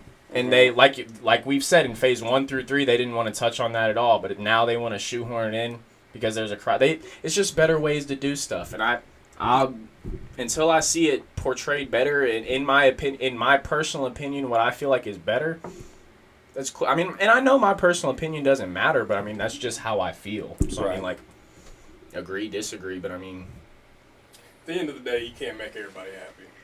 People are gonna feel and it's not like an argument, because I'm like I said, we're all on the same page. It's just that's just an extra branch on my tree. Go ahead and hit, because that was a lengthy one. Go ahead and hit double tars. I got you. I'm going back up. It's so lengthy. We got comments on for days. He said, Deadpool is 18 episodes. What crazy / amazing things could the series be I doing? think he means Daredevil. What did I say? Oh no, you said he put Deadpool. Yeah, he I think typed he's Deadpool. talking about Yeah. Daredevil. Yeah, Daredevil. So, if any, from what we know so far about Daredevil, is that the events of Daredevil Born Again will bleed into Spider-Man 4. Will bleed into Spider-Man 4 with, I believe, Kingpin becoming Mayor Kingpin, Mayor of New York City in the Daredevil Born Again series. They're going to be adapting Devil's Reign a little bit there. I believe Echo is also going to play a role in Born Again. Spider-Man will also be in Born Again, to where Daredevil will be in Spider-Man 4. Echo does connect to that show a little bit as well. So we should be seeing some pretty wild things going on between him and Spider-Man. That's something I'm excited for. I'm excited to see finally a live action him and Spider-Man Interacting on screen. I want to see the Daredevil from She-Hulk with, slinging through, just like Spider-Man slinging through the city and shit. I would like to see him, the acrobatics that we saw from him in She-Hulk and everything like that. I think that Daredevil Born Again is hopefully going to be one of their best things out of Phase 5. If done, obviously Hopefully they done can get a correctly. TV show right. But it looks like, from what we've seen with Charlie Cox training, doing the MMA fighting and the things that he has said, personally talking to Kevin Feige like he has. He said he got the call from Kevin Feige, so he's pretty excited to be here. It looks like he hasn't thrown up any red flags saying that it's gonna be, or this is not what I'm thinking it is. I mean, anytime I think about an actor talking about their show, I always go back to Book of Boba Fett when Tamara Morrison was doing the interviews he was doing outside the show and was like, I don't know, I feel like as Boba Fett I'm talking too much, or I feel like I should be doing this or I should be doing that. When you have your lead actor coming out and saying what he thinks his character should be doing in interviews opposed to what you have him doing, then there's an issue. So Charlie Cox has been pretty positive so far, so I'm hoping that Born Again is definitely going to be great. We've got another one from Paul that says, "What up, fellas? I just wanted to say everything in Phase 4 was trash, but Falcon and the Winter Soldier and Spider-Man No Way Home." We appreciate The super chat for sure from you, Paul. We appreciate you being here tonight. See, I'm the opposite. I hated, and we all know, I hated Falcon and the Winter Soldier. Like, oh my god. There were moments I liked, but overall, it's one I'll never revisit. And then Spider-Man No Way Home was my everything for Phase 4. It was my everything for Phase 4. Like, man, I adore that movie. I adore that movie. Then we've got another super here from Paul that said, source material.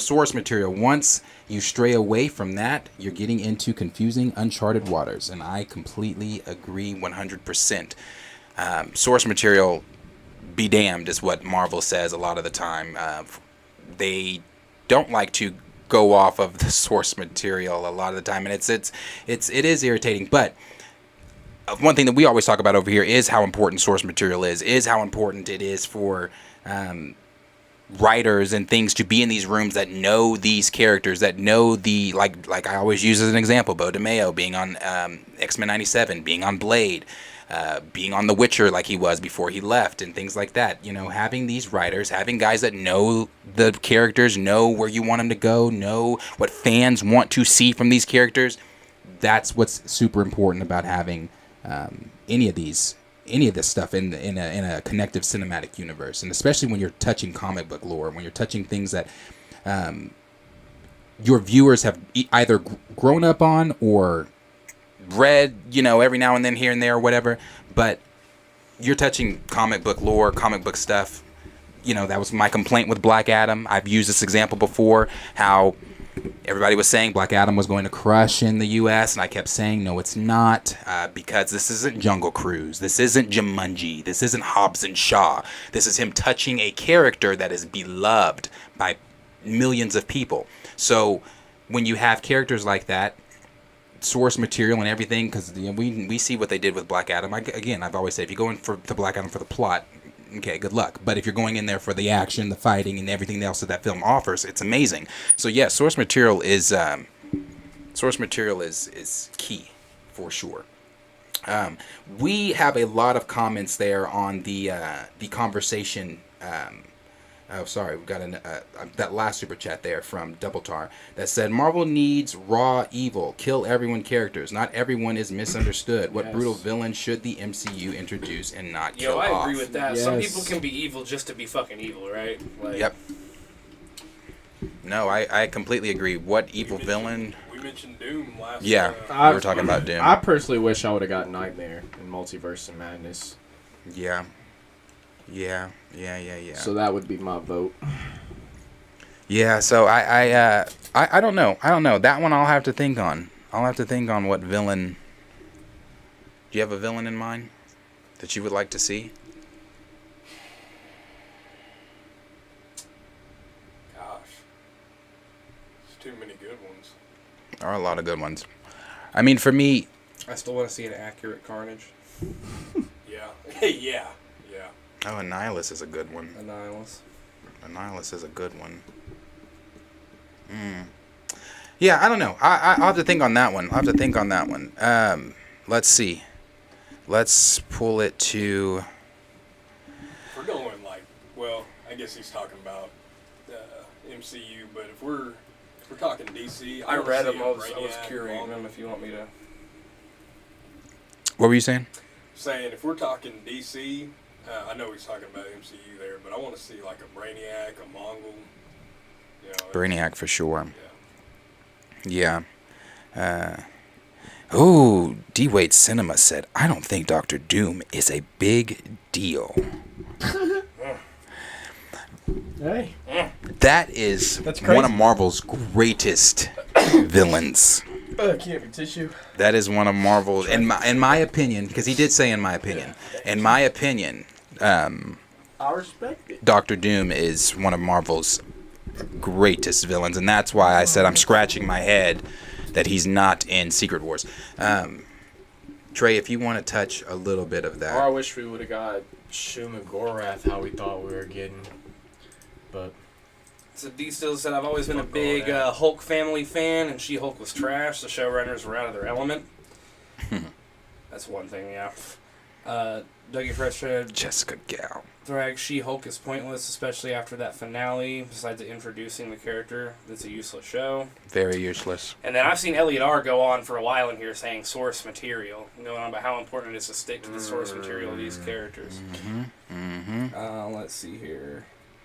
hold on, I want to read the latest because D. Stiesel said they wasted the Red Skull. Better not drop the ball on Victor Von Doom. And I did read a report that the actor who plays the Red Skull was talking about he might be coming back too. So are we talking the guy who voice acts him now, or the guy? No, who the guy who in played him Captain in Cap. America? Yeah, he had an interview and he said, and they're talking to him about Secret Wars. That wasn't dude from Cap. It I'm pretty sure that was dude from. or dude from it was dude from Endgame.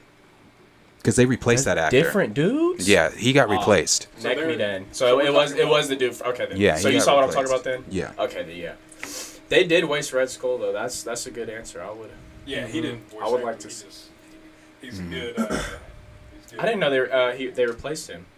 Was that just because he didn't want to do it, or was that some sort of issue? Or you Don't know? get me lying. I'm not sure. I'll just check. Okay, then we got Oak Town A saying it's definitely a theme, talking about the big debate we just had. See here, Clee17 said, yeah, Blade's daughter is not what we want Blade, which I fully agree. Let's see here, D still said I was one of the cats that pointed out that Phastos, pointed out Phastos in that film was announced, there's roughly 100 Eternals in the lore, 2/3 of them are heterosexual, at least 1/3 of them that aren't. So here, Justin said, I know this is small and stupid, but I don't know why they changed Cosmo's gender either. Who? Cosmos? Oh, in Guardians? Did they? I haven't. I still haven't watched the special. Me neither. Then official EMG said, see, my only thing with this argument is when they actually put gay and women characters on screen, I hope everyone actually supports it. Keep going. I'm listening to you. And, Who said? Hold on. No, keep reading. Keep reading. Okay. Dougie Fresh said, She does give incel vibes, but I believe Kevin Feige might have said the future is female. They alluded to wanting to push more female characters. Yeah, well, that goes back to me, at least my thought, is that they're shoehorning and pushing so much because they didn't have a lot of representation before, and now they want more. And it's just my thought on why it's so in your face at the moment, but... I just don't remember them getting a lot of backlash from that. Yeah. It's just, I don't know. Like, my last comment on that would be, like, representation in my mind is, like, when they were like, we're going to make Black Panther, so let's get a black director, and then we're going to have him cast a lead black actor. That lead black actor is going to share culture and everything, and this is going to be a movie to represent black culture. Like, that's real representation. Like, I just feel like when shit's forced, it's like... And why representation can't be forced. Like, someone has to represent something, or you don't. We have Sir Yuri G here saying, I personally feel Black Widow's movie should have been released in Phase 2, honestly. So much earlier. Okay, sorry. I had to read something. Justin. So, anytime somebody says something about Star Wars, I peep it. I peep it, and I have to reply to it. Look it up. Because I had never seen that before. Justin said, Dr. Doom is the reason Darth Vader even exists. So there are comparisons. People make comparisons, but George Lucas himself has never definitively come out or said anything. He's never even said, I modeled Darth Vader after Dr. Doom. Now, Dr. Doom did come first. Vader came after. But when I personally, I'm sitting here reading the similarities here. Trey's gonna look it up now. Like, Sure, the flowing cape, the menacing presence, the size, wrong but the similarities go beyond the No, I'm just surface. For both curious. Dr. Doom and Darth Oh, you Vader know. were horribly or honorably dignified.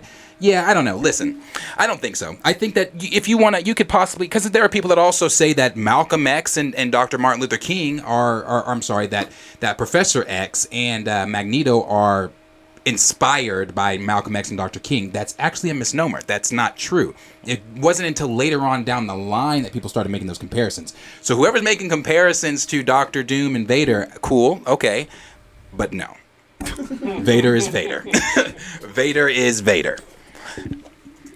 Sorry, I saw that and I was like, I was like, wait a minute, is that true? I had to look that up. And do some little reading. Yeah. Shit, I just went off some things.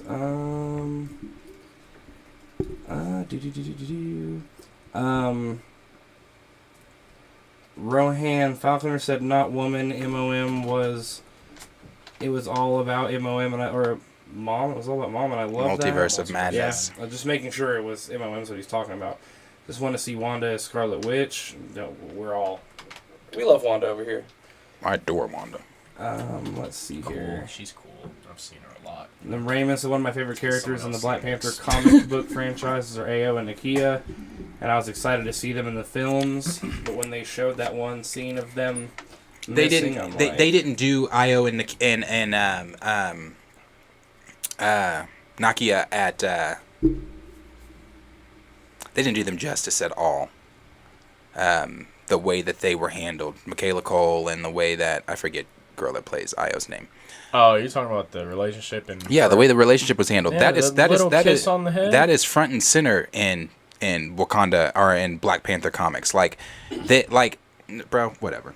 I don't even care what they do with the Black Panther franchise. I was about to say, I know he's not even going to get on it. I don't even give a fuck what they do with the Black Panther I'm gonna franchise. try to fly through these real quick because I know we got more topics. Justin said, "Can we be honest? Do we really care not if somebody is LGBTQ or straight? Like literally, no one cares as long as you're not trying to shove it blatantly down our throats."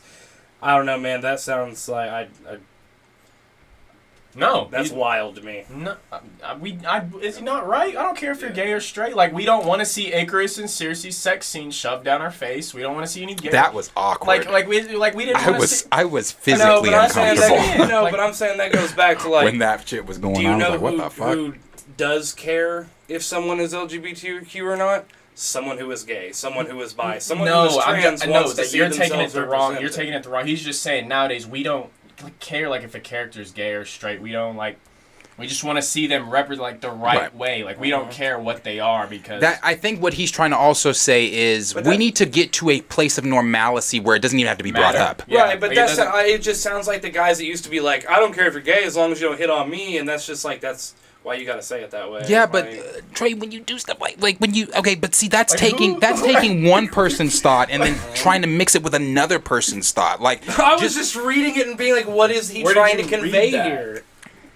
Where did you read that? Saying- Like, you just brought that that last part from somewhere else, bro. Wait, it's just words. Words have meaning and they carry weight, man. No, they do, for sure. Like, I agree. Words have meaning, they carry weight. But I think what he was saying in that moment was just so more, again, correct me if I'm wrong. I don't want to put words in your mouth. But just normalize it to where it's one of those things where you don't. I said it the other day on Twitter because somebody was like, I wish I could just give my opinion. What the? Without people being mad. What the fuck? Give your opinion. He was like, I wish we could normalize. I wish we could normalize giving our opinion without being without being attacked. And I said, what we need to normalize is being able to give your opinion without giving a fuck. Like, who cares? Who cares what Billy, Jimmy, and Timmy have to say? I don't give a fuck. You don't like my opinion? That's fine, bro. You don't like my opinion. And the majority of people don't care. Yeah, exactly. Like I'm not like that's the thing with me. Like she was like I hate putting my opinion on the internet because people won't like what people have to say, bro. Who cares what Jim Bob 0909 underscore 2 has to say, bro? Like who cares about this person you're never gonna meet in life? You're more than likely never gonna talk to again in life. Like who cares if what they said? Your opinion sucks. Cool, bro. Like, cool. Let's see here. Amanda Culture said a Black Widow trilogy, probably, since I was seeing anything Marvel around that time. And then, let's see here. Clevis said I would watch a Black Widow movie with her and Hawkeye. I really did want that back in the day, to see those two actually have... Oh, yeah, and I was wrong. Obviously, everybody wants a Black Widow trilogy. Let's see here. Yeah, you want a male Taskmaster, which I agree with. But Elliot R. screaming again, source material. Like, that's the main thing, is go for the source material here. Brian Gosling said even T'Challa was emasculated. Yep. Official EMG said it's writing that's an issue. Let's see here. Rohan said we have dominant female characters. I want to see Wanda, the Scarlet Witch. Thank you, first. At the end of the day, I'm here for good characters. People do need to be represented. Just make sure they're good characters. Mm-hmm. And then Double Heart said, why can't both men and women shine instead of being replaced? Then Rohan said, we got Wiccan. And we have Wiccan. To answer D Stizzle there, I was reading it. I do see the similarities in Doom and Vader. I see them. I see what they are. You might hang me in the comments for this one. Didn't Vader gets him. Was Vader not modeled after the general from Hidden Fortress? I don't know what that is. The movie the first Star Wars was based on. We talked about this a million times. Are you talking about where the movie George Lucas used to make Star Wars? Oh yeah, but see, I like a lot of the characters I know what you're saying, but when I look at Star Wars, I just see the masterpiece George made. I don't. Yeah, well, no, I'm not knocking him in that. I'm just saying, isn't that where that would have come from, though? I don't think it would have come from Doom.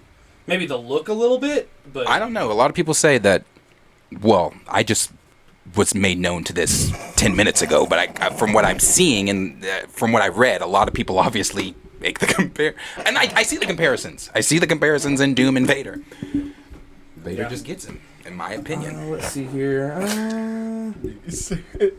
It says seeing Icarus plow seriously in the theaters was wild as fuck. It did feel weird. I'm not gonna lie. No, it was weird. It was uncomfortable. It was uncomfortable weird. I think that even Justin commented again though. He's like, yeah, basically what I mean. Like we live in a more accepting world. If you're LGBTQ, then great. If that's you're straight, awesome. That is as long as your personality is good and you're not trying to scream out your sexuality. You're not out here. You're not out here screaming "fuck Jews" and DEFCON 11s, or you're not saying I'm gonna eat a motherfucker in my apartment. You're not a Jeffrey Dahmer. You're not out here being bro. Again, we just need. It's 20. Let's call it. It's basically 2023. We need to just be able to live in a world where bro. Because when I go out, it's just me personally. I don't give a fuck about the next person's life, bro. But see, If okay. I don't care. I'll give official EMG. And see, he's in here a lot, and he definitely, or at least he backs me up here. I don't know. But he said most people in these arguments are ignorant, and that's all Trey is saying, and he actually has a lot of merit there. It's not just a small amount of hate when people say that. Like, there are over 8 billion people on this earth. There are a lot of people who think that way. I assume what he's getting at is people who are, shitty to women, shitty to people in the LGBT community, speak for them without wanting to hear their talk on where they feel about their representation and things like that. And that was the whole thing I was trying to point out, is I have no skin in the fight. I was represented for 3 fucking phases. You know what I'm saying? Read that comment again so I can digest this. Okay, he said, most people in these arguments are ignorant as fuck, and that's all Trey is saying. And he actually has a lot of merit there. And it's not just a small amount of people. I hate when people say that, like there are over 8 billion people on Earth, and a lot of people think that way. A lot of people do think that way, but the people that thinking and voicing are 2 different things. Yeah. There may be 8 billion people in the world, but 8 billion people aren't voicing 8 billion opinions. He did follow it up here. He said, it's always I don't care when it's not your story represented. He's talking about... Yeah, there are 8 billion people in the world, but 8 billion people aren't voicing their opinions. When you have people out there that were saying like, oh, the Little Mermaid shouldn't be black, or oh, Reva shouldn't, get this nigger out of Star Wars, or any of the, this, that, or the third, that's a minority. That's a minority of people that are saying that. It's not like, because even when the stuff was going on with Moses Ingram, if you go back and watch our video on that, I said it's a minority, and it's a small minority. That minority isn't even real. But it's a loud minority. Like, of course they think that way in real life, but they're only voicing that way through social media because they know, like, they can. They have that. Like, it's not like they would go up to that actual person, and they're not saying that. It's just, bro, they have access to the internet, access to be idiots on the internet saying what. Like, of course we know it's not just a small group of, like, everyone in the world we know is ignorant to something. I mean, like, I've learned something new every day, and I'm still learning. Like, it's just a simple fact that, of course, we know people on the internet are gonna be dumbasses. But I mean, that's just I don't feel like anybody should correlate the way that people type stuff online to living in real life. I mean, I agree with official EMG. I agree with what he's saying, because that is true. Representation, it matters. It does, and that is something what he followed up with. When it's not, same thing. Like, I always use that too. Like, for the people that are saying, "Oh, don't recast T'Challa," but then scream whenever something happens to one of their characters. Well, it's no fun when it's your character. It's no fun when it's your character being changed. It's no fun when it's your character being fucked with. So I see what he's saying there too. When he said, most people, I can't speak for me because that's just my heart. My heart, I don't know. It may not seem like it, but I do. I have a big heart. And it's like, if it's not your representation, then it doesn't matter. For me, that's the opposite for me. As I've always said, if I was ever on the show, what would you do? I'd give them their highest rated episode.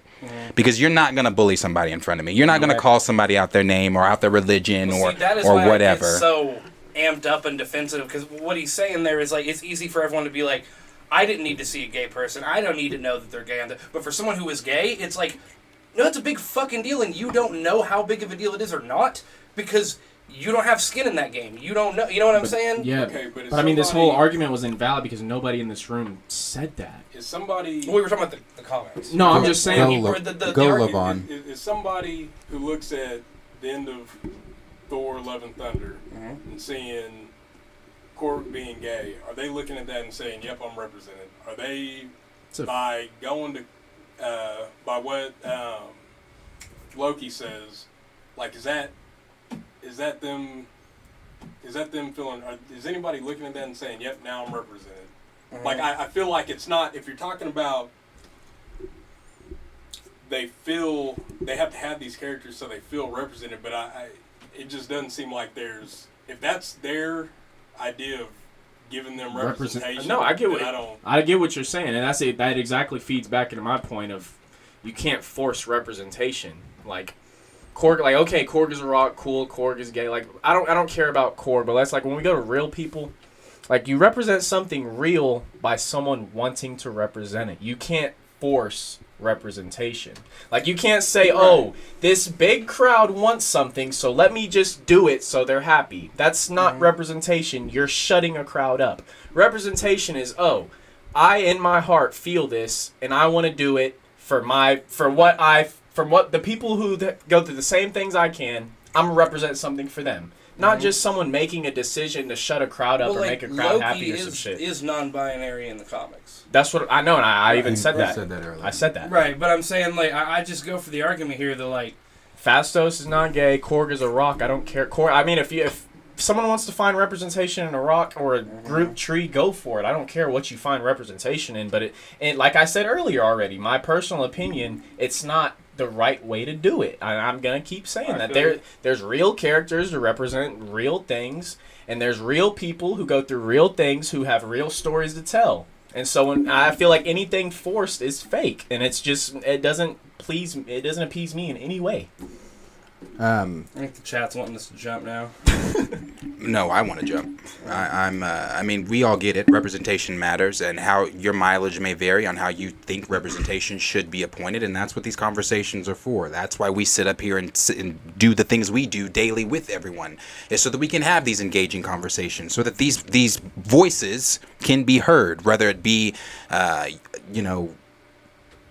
whether it be up here where we're sitting or in the comment section. It doesn't matter. We want everyone's voices to be heard. Everyone's voices should be heard in these conversations, because this is all the content and media that we're all consuming. So these conversations are important to be had, in my opinion. And like I said, I'm a conversationalist, so I like having these type of conversations, because I like to see, where does everybody else's mind differ from my mind? Where am I overreacting on something? Or maybe I'm seeing something completely different from the way you're seeing, as I said last week, to where you could possibly change my mind to seeing it your way, a different way. So, no, I love having these conversations, but I'm in complete agreement that the point has been made. But super chats do have to be answered, so. Go ahead to the next person. We got them all. Double Tar. Yeah, we got them all. Double Tar was the last one. Okay. So the next one that we'll do here, we're going to jump into. I was going to do Zoe Saldana, but I'm actually going. I'll say this on Zoe Saldana. She actually, I'll go ahead and do her. She came out and said that she spoke with women's magazine, and she was saying how she felt stuck. She felt that she was doing way too much not doing way too much. She just felt stuck in the Marvel franchise and the Avatar franchise and Star Trek franchise. But if you read the article just at the face value of the headline, then it's going to, a lot of people, because I saw a lot of people on Twitter saying same thing that they were doing with Yahya Abdul-Mateen II, when he said that working for DC is clown work. Well, when you look at the quote at face value and you don't open the article and read the rest of the quote, well, you get what you got at face value. If you open this, or you look at this article at face value and you don't open the actual quote of what she's saying, it does come off as if she's, because I've seen people saying, well, how dare her say that? She's been in the blah, blah, blah, blah, blah, blah, blah, all that kind of, people being people. Facebook has a new feature where if you go to share an article on Facebook and you haven't opened it, Facebook will ask you, do you want to open it? And you can either put yes or no. And the reason Facebook's asking you that is because you could be sharing something that is misinformed. You didn't even read it. You didn't read it, you know? Just sharing it because So you read the headline. yeah, so when people say, oh, well, she sounds stuck up, or she sounds spoiled for saying that, did you open the article? Because in the article, she went on to say how much she really loves working with Marvel. She went on to say how she wouldn't be in the position she is without these franchises that she works for. She said, I feel that for the last 10 years of my life, I've been just stuck. I felt stuck doing these franchises for... Why did they put that big as... Doing these franchises, Aldana also showed gratitude for being able to bring joy to kids through her role. However, the actress reveals that starring in these franchise roles tend to artistic growth. Artistic growth. But it also meant that I felt artistically stuck in my craft, or not being able to expand or grow or challenge myself by playing different sorts of genres in different roles. So that's all she was saying. She was just simply saying that, she blames herself because she's just been in these roles and not artistically moving herself forward. But not only that, I mean, the last time she played in Avatar was 2014. She played in the newest Star Trek. I'm not a Trekkie, so I don't know. But she played in the newest Star Trek. I know that. Or whichever Star Trek. I know that. I don't know if she's in several. And as far as from what we know with James Gunn and the Guardians of the Galaxy is this is the last time we're going to see this team. So we could see a future with Zoe Saldana as Gamora, because this Gamora that we're about to get in Guardians, she didn't know them. She saw them in Endgame, but she didn't know them. She has no connections or ties to them. And do we know that she's even going to want to stay with the Guardians? We could be seeing a future for Zoe Saldana in the MCU, but it would be more of a probably a backseat type of future. Because, I mean, you look at the Guardians, it's about to change. The team's changing. I mean, at one point in the comics, Nova is a part of the Guardians. I mean, we're getting a Nova special. You're getting Adam Warlock. The Guardians team is definitely going to change. So, her feeling stuck is not her telling Marvel to fuck off like I've seen people saying. It's her saying she's disappointed with herself for not artistically pushing herself forward to do more outside of these franchises. You taught me that, actually, because I would initially have disagreed with this. Remember when I made the comment of if they let me be Spider-Man for the rest of my life, I don't give a fuck, I would do it, and you explained to me, like, no, as an actor, you want to branch out, you want to do more things, you want to... So no, I actually, from what you explained to me, I get where she's coming from, where, like, I mean, she is doing big things, don't get me wrong, but it's like... You got to get burned out at some point. Well, yeah. Not only that, but at some point, maybe especially people with, like, theater backgrounds and shit, you know? Who didn't start... I wasn't an alien, a green alien doing things. I want to be the bread woman in the ancient England, or you know what, some shit People like just that. have like needs, like just self purposes they feel like they have to fulfill and stuff like that. Fuck, so, there's some major actors who just go to like Broadway. Yeah, They prefer it. yeah, no, that money. Close to like dead ass location. It could be any simple reason, honestly. Right. Yeah, and I mean, and this is not like outside of the norm conversation for actors. Hell, Elizabeth Olsen said the same thing. She said the same thing about Wanda and her feeling stuck in the MCU because there are other roles that she would love to take, but she can't because her commitments to Marvel. You know, the next films that she's going to do, the next cameos that she's or whatever. So yeah, this is not new. This is actresses and actors not wanting to be typecast. Hell, Tom Holland said it. He said, if I'm still playing Spider-Man when I'm 30, then I'm doing something wrong. So it's like... Well, shit, look at Viola Davis. That woman's won every award you can think of, played every kind of character you can think of. The woman came from... yeah, but I mean, that to actually range. being in the DCU... Yeah. And then jumping around and, you know, all the shit, like that is range for an actor. That's finish. You finish that again? You like it? Yeah, but my wife loves that good. But more to my point, that's what I'm saying, where a lot of these young people, though, are getting their cuts in these, because the MCU is what they grew up with, right? Tom Holland gets his cut in it. And you just kind of, well, now you're in it, right? You don't want to disappoint that. And you can get comfortable that way. And not hit the ground running on all these different projects and really showing your chops and what you can do. So I see where it is kind of a vacuum. I think it just kind of sucks. Like, you can always be Spider-Man. It can also be a vacuum too, because once you get into those superhero characters and stuff like that, you get an actual fandom. And not saying other movies you don't get fans and stuff, but I mean like you get a fandom to where people think that character is some sort of idol or hero or like real person and stuff like that. And so it's just like. It's hard to kind of just shy away from someone that so many people either like love or hate for, but just like most people's most popular role is usually that superhero role or that Marvel role and stuff like that whenever they get them, just because of the fandom Marvel has. Well, it's kind of like Holland did Nathan Drake. That's a great story, and he did a good job. But all you look and see is fucking Spider-Man. I mean, you see Spider-Man. Does people like him as Nathan Drake? Because I feel like there was a lot of. I know. I'm just saying. I just feel like there was a lot of. There were a lot of... I remember when that was... Backlash for him. But there was also a lot of... They diverted from the story really hard. They had, what's his name? Wahlberg. Being way too main center focused. They really didn't, like...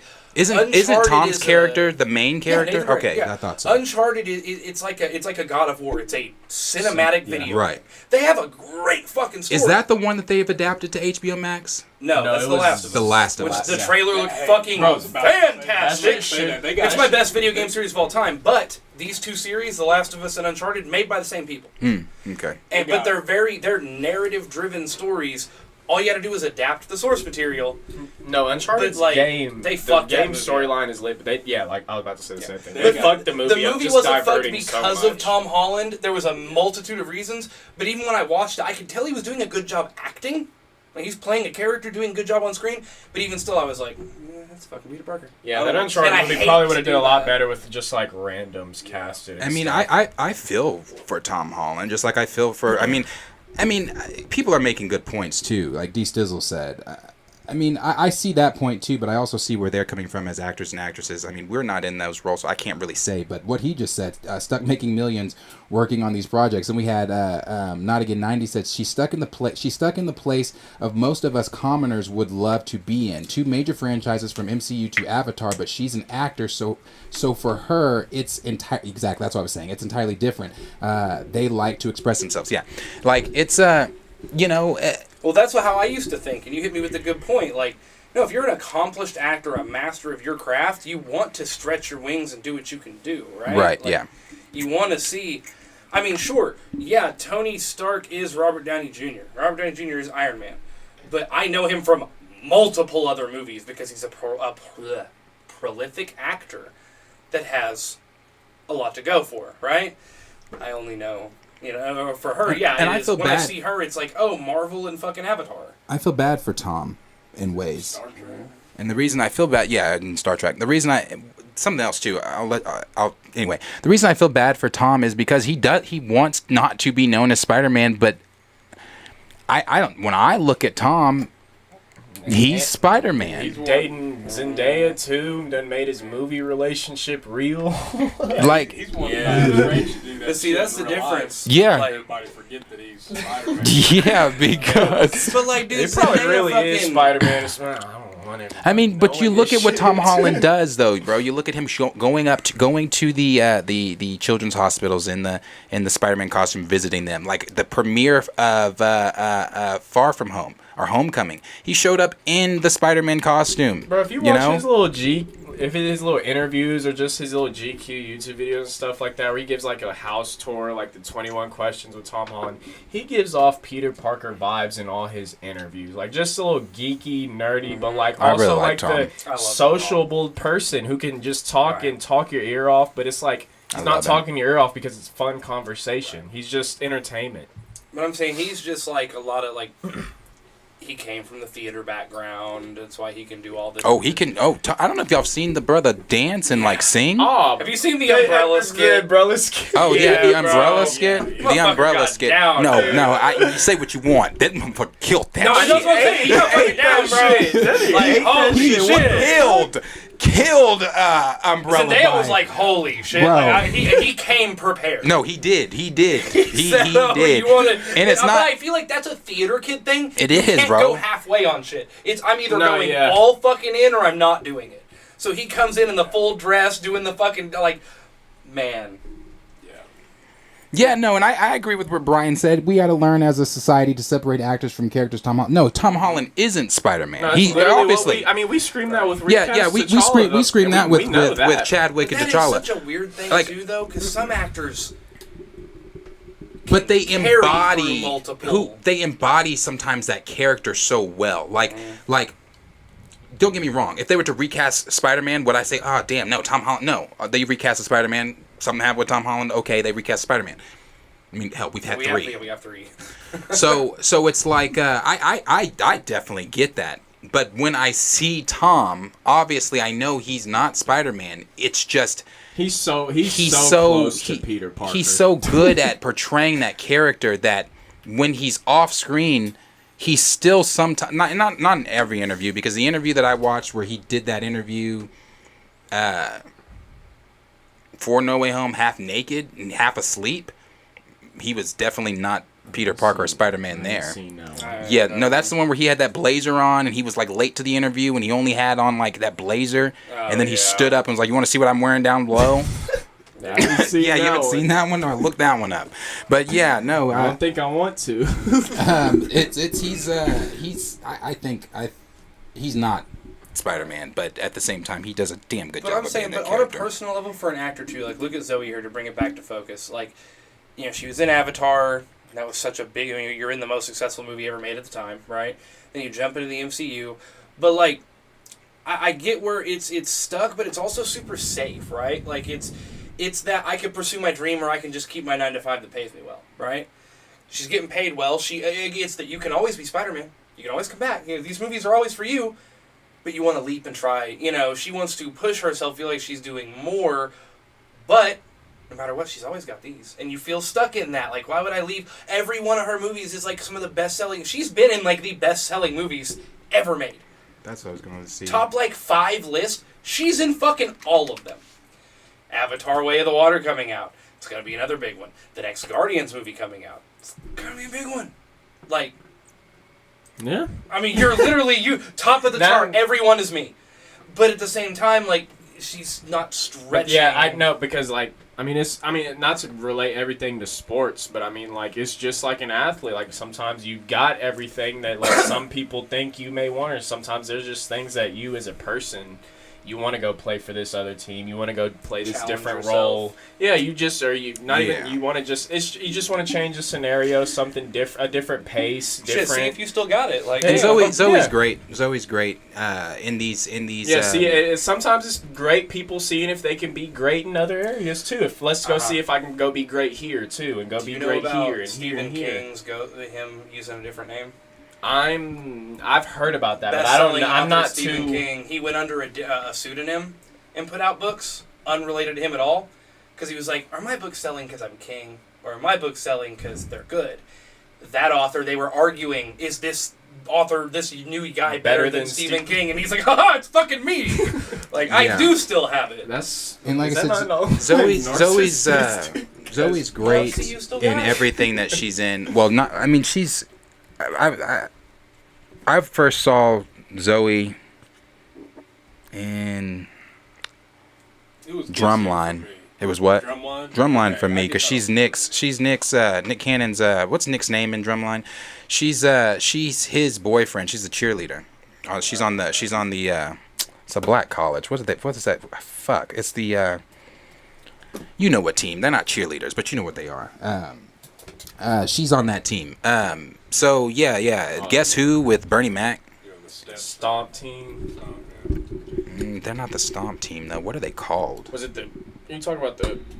Are you talking about Zoe? The team she was on the like the little dance pom team, whatever. Yeah. It's got a different name though. But yeah. So I mean, as always, question is for you. Let us know down below in the comments what you guys are thinking. Are you thinking that Zoe Saldana, like some people out there are saying, is being spoiled or stuck up because she made those comments? Or did you actually open the article, read it, get its entirety, and know that, oh, she's coming from a place of she loves these things. She just wants to branch out and be able to do something different. Let us know in the comments what you guys are thinking down below. We'll move on to unless there's a few there. Yeah, there's a couple. Let's see here.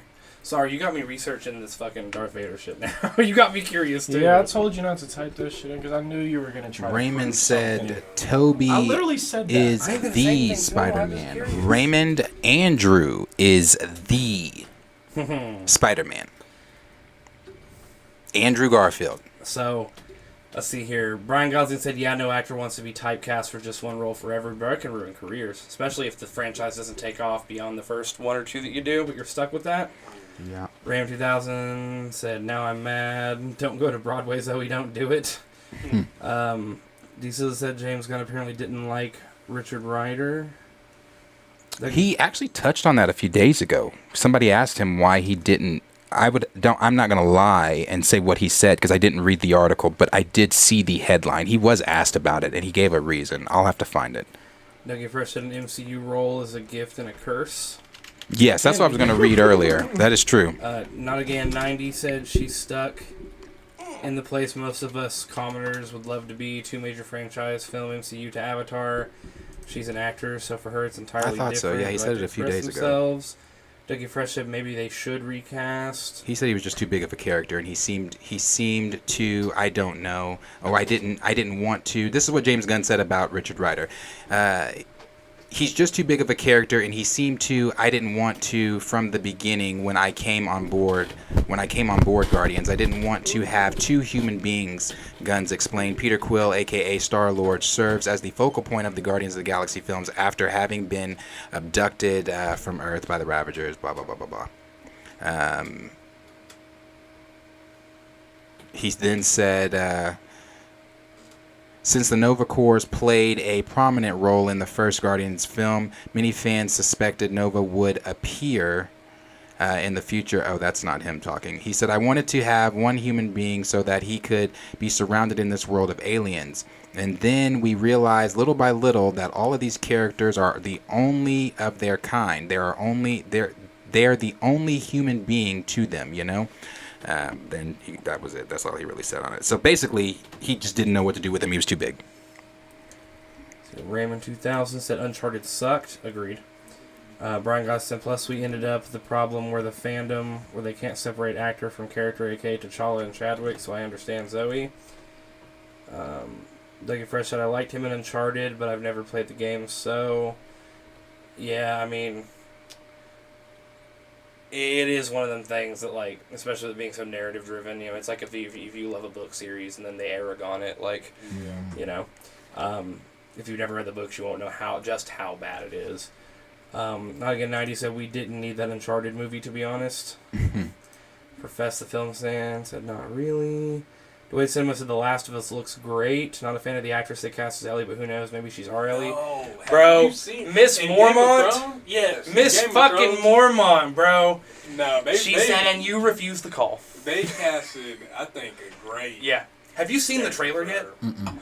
Oh my god. And I have not. They are doing the video game. If you've played it, like, every fucking scene, I'm like, I know where that is. I know when it takes place. Like... Yeah. This shit's gonna make me cry so hard, dude. It's my favorite video game series. I'm gonna bawl like a fucking... Especially if they start the same way.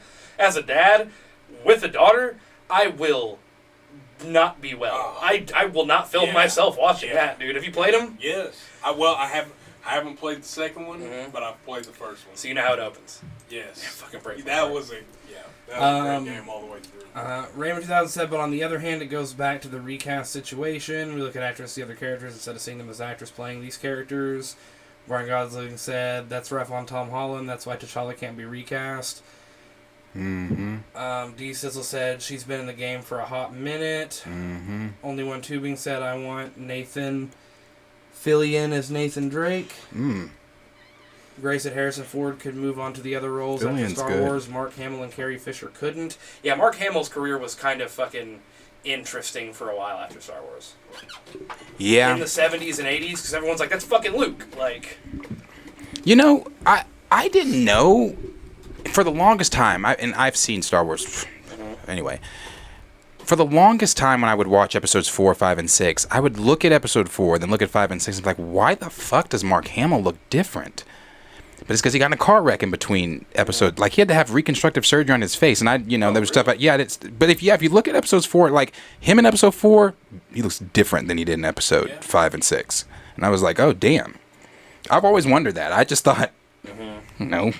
Maybe he's going through puberty. I didn't fucking know. And then official Liam G said, it is a theater kid thing when he... Yeah, it's definitely a theater kid thing.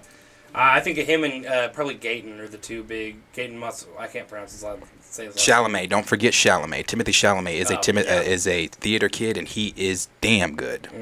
I'm just saying, as far as how theatrical those two seem to get, like how far they'll go. Let's see here. Dwayne Cinema said, "What? Oh, my Spider-Man is Toby personally." Not Again 90. Not Again 90 says the same for me with Wesley Snipes and Blade. What's a bro said puberty? I thought it was shit. That's funny. Yeah, Brian Gosling said it's the same with. Like, I can't imagine. My fault's in her. I can't imagine you seeing him in person. You're going through puberty. Like, no. Like, Got in a car wreck, you jackass. You dickhead, I got in a car wreck. That's funny. Dwayne Cinema said exactly. However, Zoe does have a right to feel that way. Exactly, she does. Yeah, it's feelings. You can She be doing does. damn good at your job, and everyone think you're really important and great at it, and you keep doing what you're doing, and you just not feel fulfilled with shit. I'll role model Kevin Durant. People feel I how know they all feel. about that. Yeah. Let's see here. SP Flash said Tom Holland is my favorite Spider-Man. I like Tom too. Diesel said, "Yep, Drumline is when I started to notice her." Yeah, bro. She was fine in Drumline, but she was real fine in what's it called? What's the movie with Bernie Mac. Guess Oh, who? Guess Who, She was yeah. fine in Guess Who, bro. Well, She see, looked that's what good in Raymond Guess 2000 Who. just said. He said, "I don't care what y'all say. Guess Who with Bernie Mac was the bomb." Yes, You know, it one of was. his I love last that ones. fucking I'm movie. Still mad he passed. I follow his daughter on TikTok. I know, bro. That is so sad. Bernie Mac is gone. I still remember what I was doing whenever I remember too. I remember where I was when Bernie Mac passed. That was a big one. D Stizzle said, "HBCU marching band." Yeah. Fans said But what do they Drumline, call? What do Atlanta they? A&T. What are they called? What do they call them? D Stizzle. Anybody can help me in there. What do they call them? The drum line, but not the like at the HBCUs. What do they call the marching band? Like they're not cheerleaders. No, it's not the stomp team. They're not cheerleaders. They're the. I'm gonna find it. Keep Let's going. see here. Raymond 2000 said Richard Ryder should have been a role in these first three phases. We had one movie, Explore Nova, and that's it. That was a problem. Kenny Pierce said just watched the GOTG special, and that Batman reference pissed me off. Now The Superman and Batman have marionettes. been referenced in the MCU. Marionettes. Or the major nets. That's Yes. what two comments were. Major nets or marionettes. Yeah. There we go. There we go. There Let's we see go. here. We Called got steppers. That's it. Sizzle saying, "Yep, Steppers, stompers, that's what I call them. that's why the Wampa attacked Luke on Hoth to explain the face change." Yeah. I learned all that in my earlier Star Wars years. I was like, why does he look different? But then I realized that they added that whole scene to make it the fans be okay with the difference in his face. Although it still bothered me the whole movie. And we're pretty much at the bottom now. Okay. The Steppers. The Steppers. Jinx Okay. Hall. We'll move on here to the next topic, and the next topic is coming from Robert Downey Jr. He did an interview with Deadline. Now, this is where my notes, I don't have them anymore. Robert Downey Jr. did a interview with Deadline, and in that interview with Deadline, he was just discussing, things that he misses about the MCU. And I think it's now Robert Downey Jr. has now spoken twice on the MCU, to where he unfollowed everybody on Instagram and all that shit a long time ago. But he has said two things. He addressed Quentin Tarantino and the things that he said about Marvel actors not being real movie stars. He addressed that, and he also has now addressed things that he misses. This is coming from Deadline, coming from the direct, but they got this from Deadline. Downey told Deadline that he fondly looks back on being in the trenches with Marvel's mastermind, Kevin Feige. The actor then listed off three more notable segments of his MCU journey, one the beginning, two the middle, three the end, that he also misses the most. And then he went on to say, what I miss most, being in the trenches with Kevin Feige throughout the beginning with Jon Favreau. It's like a beautiful dream now. The middle with Shane Black and Iron Man 3. We just had in Exton and shot, and it's mostly in Wilmington, North Carolina. It was idyllic and subversive. And the end, when I realized I'd made so many close friends in the MCU cast and the Russo brothers, helping me embrace the Tony arc. He also addressed the Iron Man audition process, noting that despite many of the Marvel Studios brass not wanting Downey for the role, director Jon Favreau pushed for him and knew he had to play the politics or he would have no leverage moving forward. He said, another full circle story. I exchanged my previous obsession with an obsession for this role and landing it. And lest we forget, if Favreau was not pushing for me, but knew he had to, Favreau who was pushing for me, but knew he had to play the politics or he would not have leverage moving forward. Then we proceeded to launch a historic run of what is now the cinematic universe with Favreau, and I essentially and I essentially doing our version of a big budget senior movie with all the templates and genre films with our intentions of making it as marketable as possible. So I think just Robert Downey Jr. talking about Marvel in general, talking about Mrs. being in the trenches with Favreau, Mrs. being with Favreau, Mrs. being in the trenches with Kevin Feige, things like that. As we've said, so, and the only reason I brought this I put this as a topic today was because all the stuff that's been coming out about Secret Wars, the reason we are not talking about the Secret Wars stuff is because we've talked about it already. We've talked about how big Feige wants Secret Wars to be. We've talked about the mini cameos that could be in Secret Wars. All of this stuff is now starting to come out in the rumors and things where people like the Direct, Collider, Screen Rant are starting to cover these things. That's the reason we didn't talk about it because we've talked about it before. So, but I brought this up to add to that because as you see, all that news is coming out. Now, Robert Downey Jr. is talking about the MCU to Deadline and things like that. I've been saying since day one, as we've all had over here, is that Robert Downey Jr., I'm sure, has been in talks with Kevin Feige and Marvel. I mean, I don't want to say, I don't know. I mean, probably week in and week out. They're friends, probably. Secret Feige Wars, and I'm sure Downey. Secret Wars has been highlighted on the whiteboard since Marvel Studios' inception. Like, they knew where they wanted to go. They know where they're still, like, even after this, they've already had their 10-year plan for after this. Yeah, I think they have all their Like, big yeah. things planned, and then they know where they're going. Occasionally throw in these, okay, well, we will do this character, okay, we'll do this. But they have The their drill main, team. Thank you, Pookie. they have their main stories that they want to tell plotted and schemed out already, I would say, throughout the timeline for the next... Yeah, I would say whenever know they exactly started the where they wanna MCU, go. that's whenever they honestly started having a whole 10, 20-year plan after seeing how good it was doing.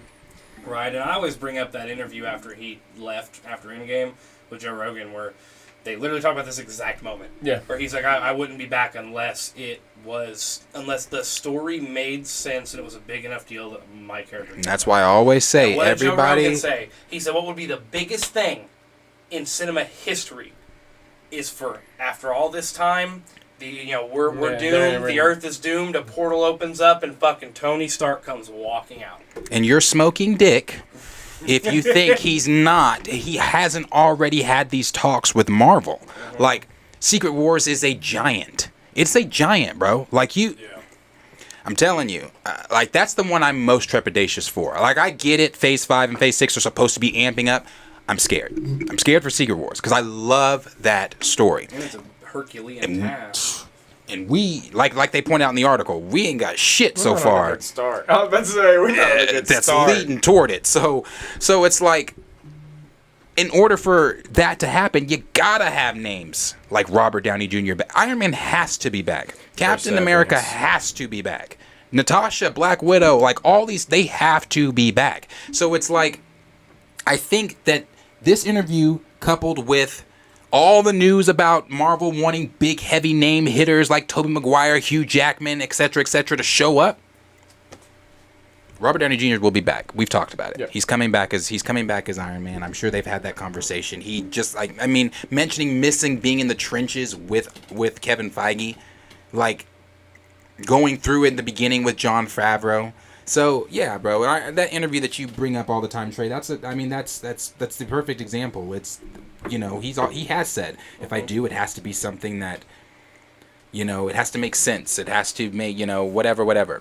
But I just want to read Not Again's comment because he says if the execution is done right, Secret Wars can be massive as fuck, like film history massive. It should be MJ Thriller level massive, which it can. That's the thing. Because the other day I read that Thriller is that just hit another year mark, or like from 1985 or something like that, or it's being globally, and that's what Secret Wars can be, globally top charted good, because that it can from character from character to character to just that whole storyline from scene to scene should be nothing but entertainment. Not like we should be wanting to, like, once that first one comes out, it should be, I can't wait for the second one. Mm-hmm.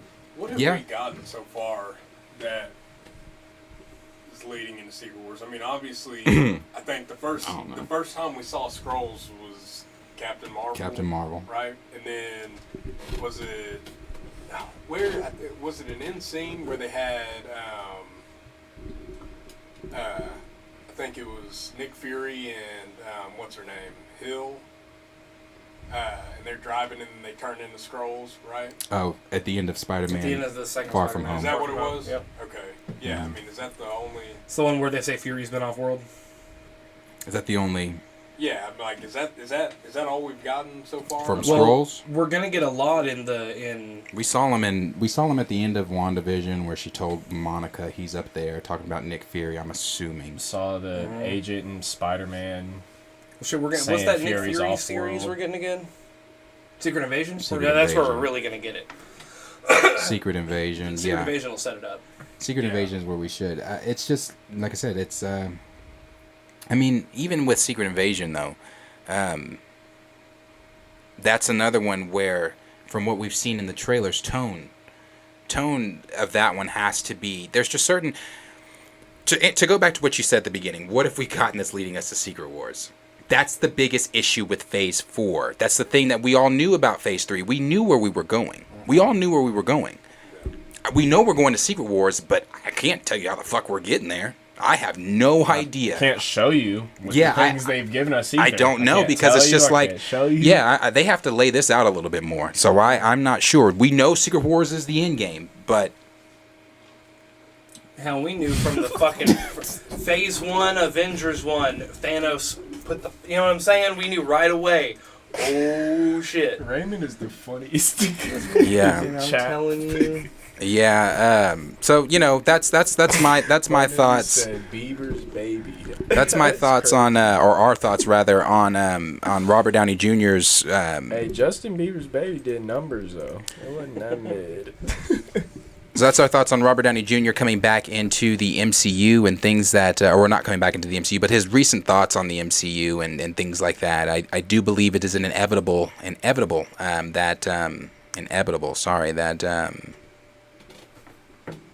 Tony Stark, Robert Downey Jr. will be back in the MCU. It's just a matter of time and when and where. Secret Wars, that's the only where. I don't see him coming back before, How but and Secret where. Wars. So let us know down below in the comments what you guys are thinking.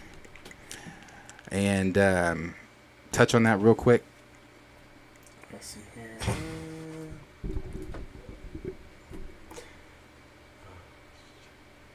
One side.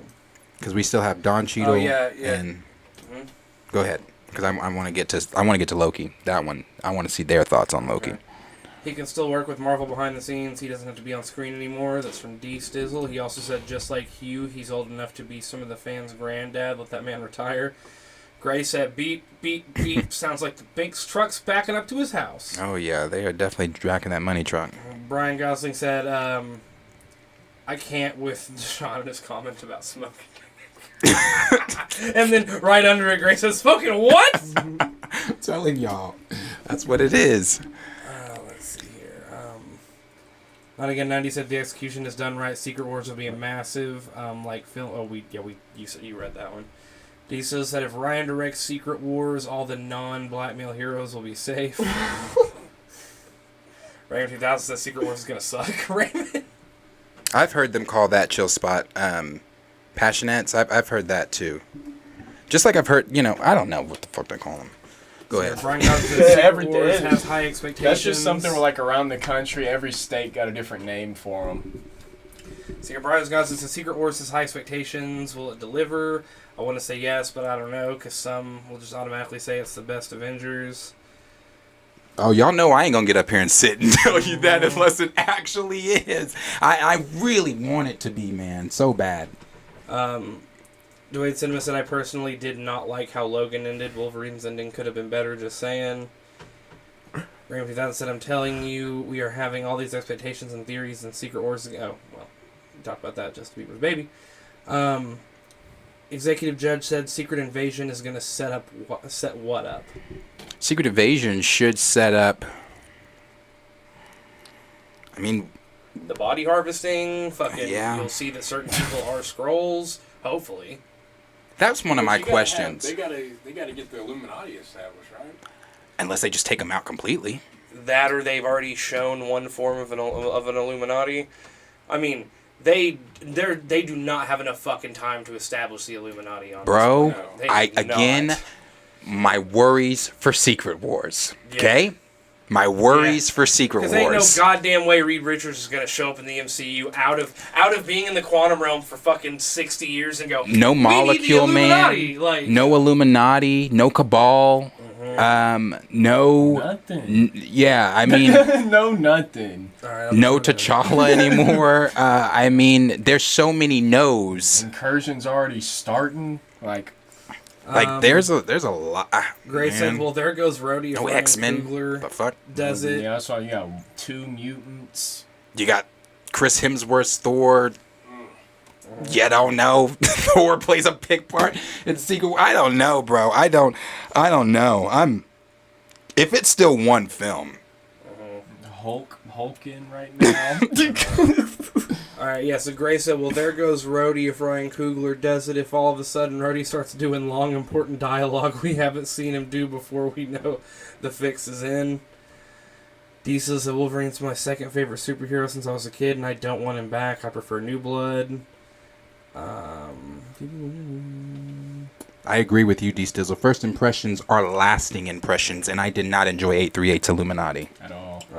Raymond 2000 said it did numbers just like Wakanda Forever did numbers. Again, 90 said, and I was like, oh, he just singing. I'm not singing Justin Bieber for you guys. I'm sorry. Was it Baby?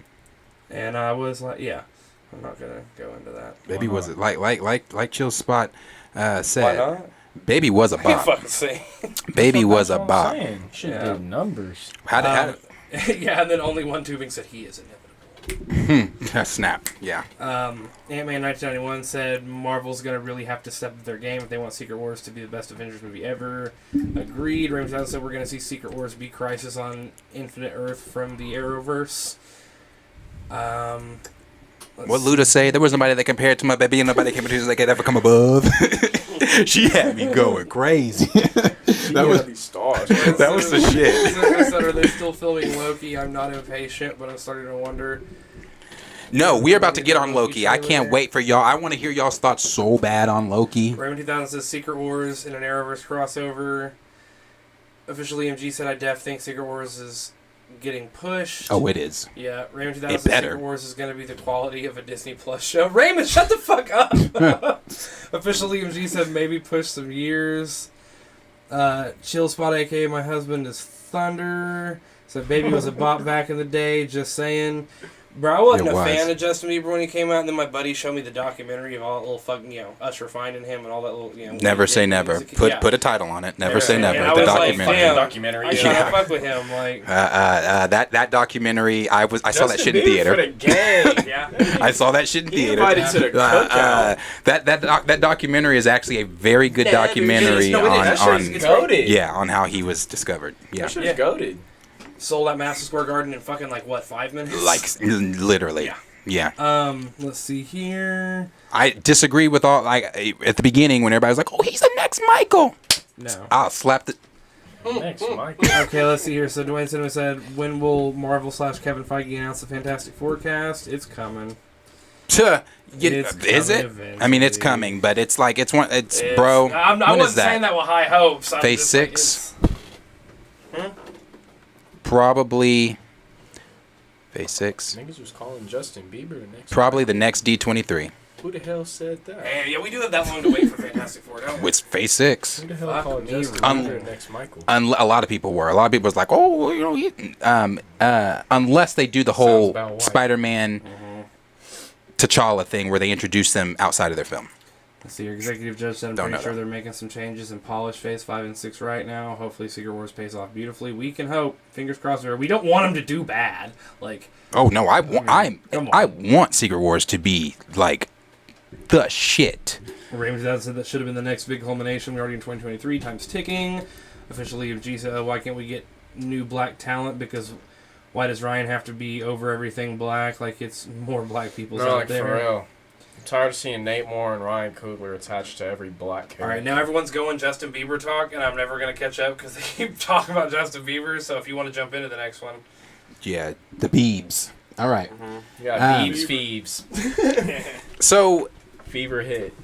Earlier this week, Don Cheadle did an interview with The Guardian where he was asked, just about where he expressed excitement at the chance to finally explore, this is what it says here, excuse me, at the chance to finally explore the MCU character in Armor Wars, who are his friends? He's asking you, like, who are Rhodey's friends? Then he said, what are his relationships? What does he want? I'm not complaining, but I don't think we know anything yet. No, we don't, brother.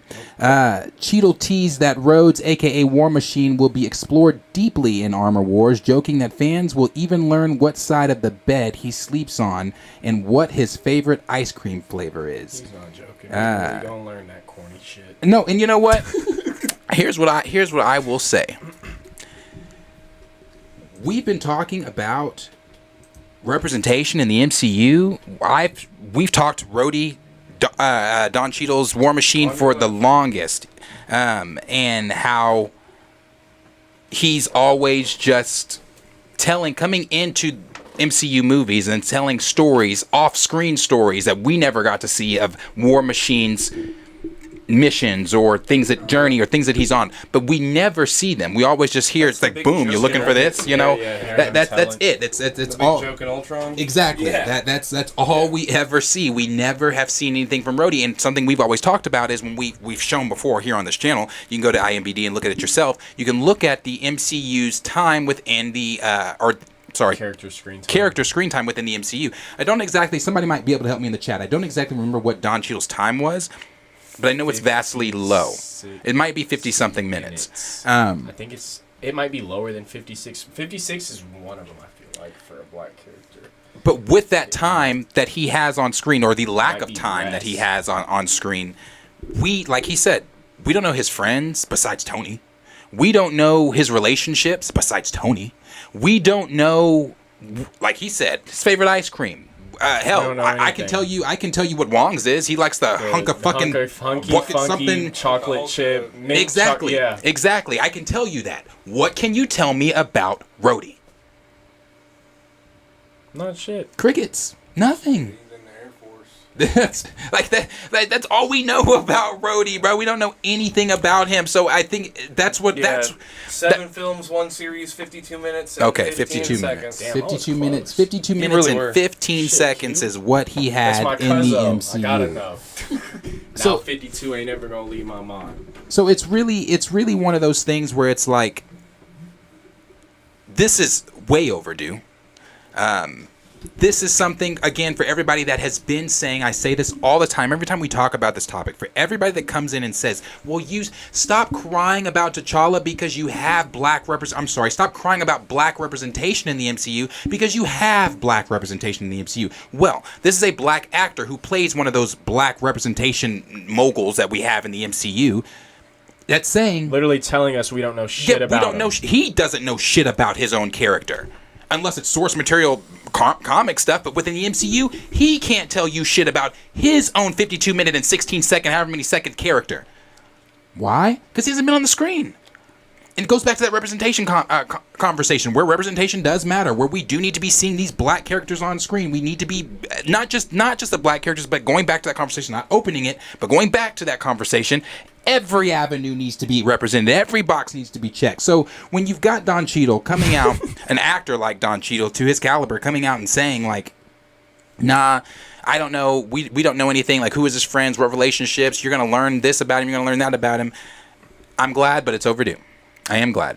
I'm glad, but it's overdue. And this is a film that I am looking for. It's looking forward to seeing. I'm super glad this was made into a movie and not a series. Yeah, because you can get so much deeper with it. He can really show his acting chops in the MCU instead of just, boom, you're looking for this. Yeah. He's got key lines that I remember. Congratulations, Cap.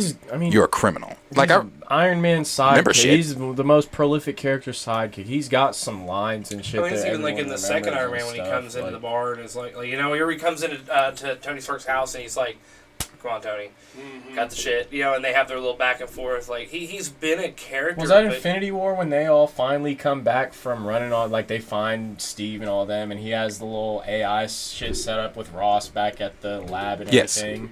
Yeah, that and everything, like that was cool, but he just doesn't have anything that's really meaningful to any storyline, whereas he's been on screen or in so many things, like he could have more screen time. Been there for a long time. That's A what long time. he's Since been there the for a long beginning, time. brother. Since the beginning. He could have more screen time and he could have more eventful stories that have been told. He just doesn't have it. And so that's why I'm just super interested to see, like, I mean, and anyone who knows War Machine in the comics, this is a cool character. Right. Super cool character. Well, they gave him his introduction well too in the second Iron Man movie. Yep. Whenever all the robots at the fucking big science convention get taken over, and he has to kind of handle them, right? And him and Tony come and help out, whatever. But then he's still in the military with the suit, la da da. From that point on, he should have got his own fucking movie. You know, like movie, the Iron yeah. Patriot, where it's about the badass shit the suit does. I mean, you can because what was so dope about Iron Man, seeing him fight, blow up the tank, shit like that. Like, In the that's what- first one, yeah, that that's shit what was we wanted to dope. see, yeah. That shit was dope. So you could explore more of that side, more of the war side, but you could also get this character that's like you could tell the story of him being almost like, wow, I'm unstoppable and I'm killing her. You know, this is bad for people, or you know, the government shouldn't try to replicate and control this, or what. You could have really gave him a story, Right. a compelling story. But it's we so want much Tony Stark. self-realization in that story too, to where like Yeah. this You know, storyline you know what I can mean? be Yeah. told so well. He's the Iron Patriot. He goes because he wants to protect and he wants to like. Yep. There's your 2023 Captain America right there. The goddamn robot man coming through, handling shit. But then he goes in robot mode, handles shit, destroys half the house, and goes in and sees like a little kid and a mom, and it's like, fuck. Starts to, yep. This It's Stark Tech, dog, self-realization. you know what I mean? That could have really Yep. been something. That's but good. That's good. Yep. It could have. I mean, again, it's sad it's taken 10 years. But he's getting it. We're getting that. We're getting that now. We're about to get the Armor Wars film. I'm like you said, I'm glad they've made it into a film and it's not a series. I think that type of story, Armor Wars, never could have been a Disney Plus series. Not even. It wouldn't even have been right. 18 episodes. We've It's been- just movie structure. Right. And the MCU's been hinting at Armor Wars since Iron Man 2. Yeah. You know, we've got so much fuck, kind of the first so one. much going on. Well, yes, somewhat the first one, but really in that What's second his one name when was trying Hammer to was get the Stark introduced. Tech? Yeah. When Obadiah Hammer comes in and when Obadiah came in trying to, you know, get the Stark Tech, but really when Hammer came in, I was like, we're doing Armor Wars.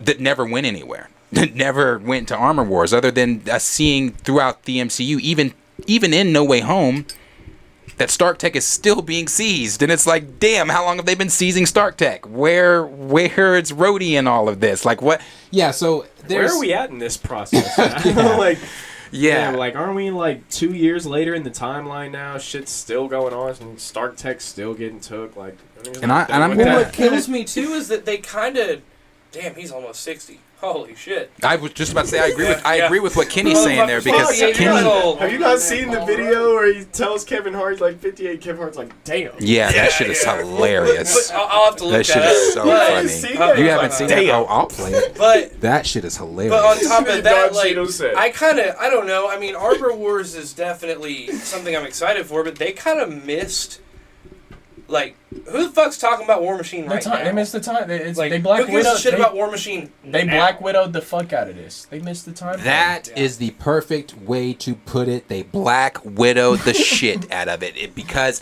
when Black Widow came out, you can lie to me if you want to. No one gave a shit Nope. about seeing Black Widow. My friends, and it, as sad as this sounds, my Not at the friends time went to they that came movie out, to see no. Scarlett Yes.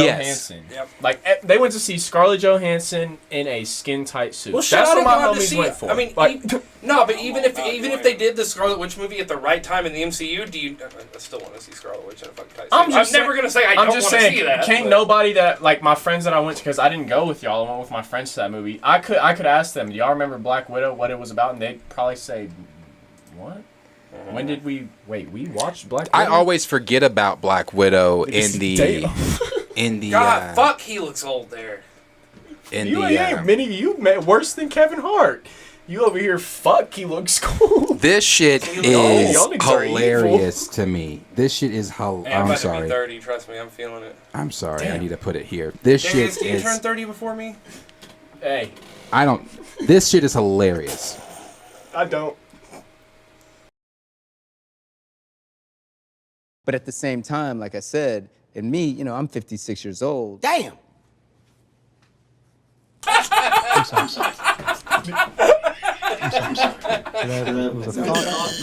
That nigga looks so hurt. Like, But wait a minute. Listen to him say it again. Hold on. We'll take a poll on how you meant it. Here later after I the can show tell you how is the over. fuck you meant it. I can sit up and honestly say, buddy, that was from a place of love. Like, damn. If we could play it back right now, these are two different I'm sweating. Shit is funny.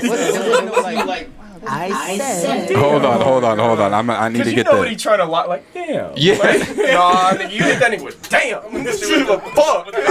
I refreshed it. I refreshed it. Kevin, the way Kevin says, "Damn." Yeah. But at the It's just same look time, at Don's like I face said, after. and me, you know, I'm 56 years old. Damn. You readjust. I'm sorry. Oh He just shit. said I'm sorry and bro waved it off. Oh my god, that is so funny. Niggas tell me next time a nigga tell me sorry, I'ma just Oh my god. Yeah, I mean, he needs his fucking movie already, okay? Damn. I know, D Stizzle, the echo. I know. The echo was bad. I'm sure it was. Oh, dude, I'm So funny. fucking sweating. I just need you to know from that video. So funny. But like I said, that's the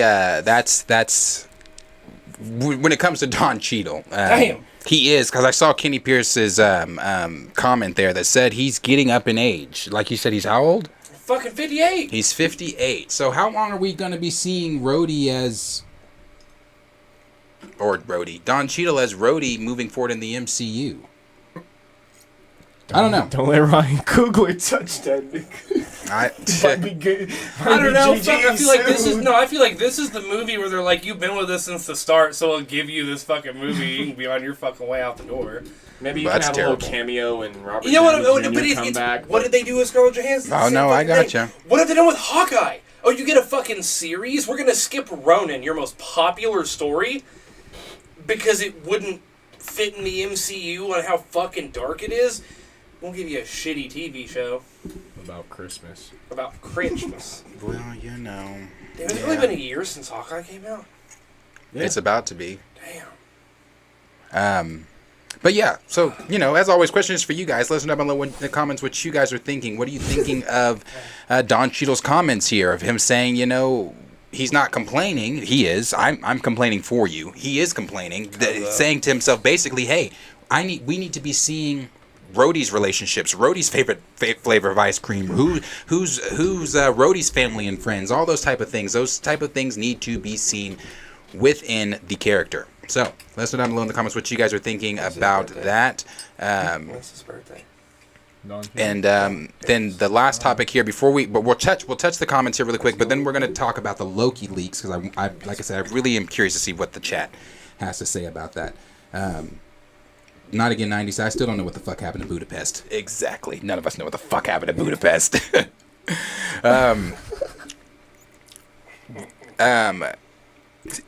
D-Wade Cinema says 60 is not old. It may not be old in, you know, however you want to look at it as number-wise, and, you know, numbers are just numbers, but when it comes to, you know, yes, Samuel Jackson is doing, you know, obviously, how old is Samuel Jackson? 70? How old is he? Yeah. 70? You're fucking older than me. Just figured it out. I'll look it up right now. No, he's 70. How do you know Shit, my birthday? I just looked it up on Facebook. He's 73. My birthday's on Facebook? Yeah. It shouldn't be. Second of all, Samuel Jackson is 73. Nigga, why are you looking up his birthday? Because I needed to know if he was older than me or not. He wouldn't answer me. Because I don't do age. Anyone in the chat, don't let Trey find your government. He's going to Facebook and he's finding your birthday because he's weird. Like Anyway, that. yes, this man is 73 years old.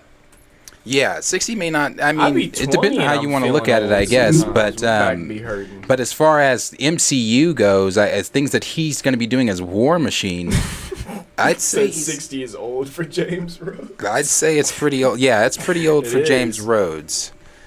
DJ F and Nice. Our birthday's the same day. That's crazy. I also share that day with my father. My father and I's birthday is the same day. What are the comments saying there about that? Yeah, let's see here. Whoa. Going back to Well, we need to get Double Tar's super chat. Thank you for that, Double Tar. Double Tar, you be that you killing it with sent the super chats, man. We appreciate that, bro. He said, if you were filming the new Blade movie, what storyline would you explore? What could the movie be about? If I was doing a Blade film, the only way I would do it is if I got the green light for it to be R. I'm not saying I don't want to see it if it's not R. I'm just saying if I was directing it, I would want it to be R. I want to see it if it wasn't R. Because there's a lot I would go in on with it being R. I mean, there's so much that you can do with Blade. What storylines specifically? I can't say a comic run storyline that I would do, but I would essentially do it of like, there's the established underground gangs of vampires, right? And all of a sudden Blade notices there's a lot more deaths going on. Things are unstable. They normally have their hunting grounds, their areas. It's all getting fucked up because a new wave of younger vampires is coming in and fucking shit up, and Blade has to get in the middle of it. So I would do it, but I think I don't know about a comic run that I would do.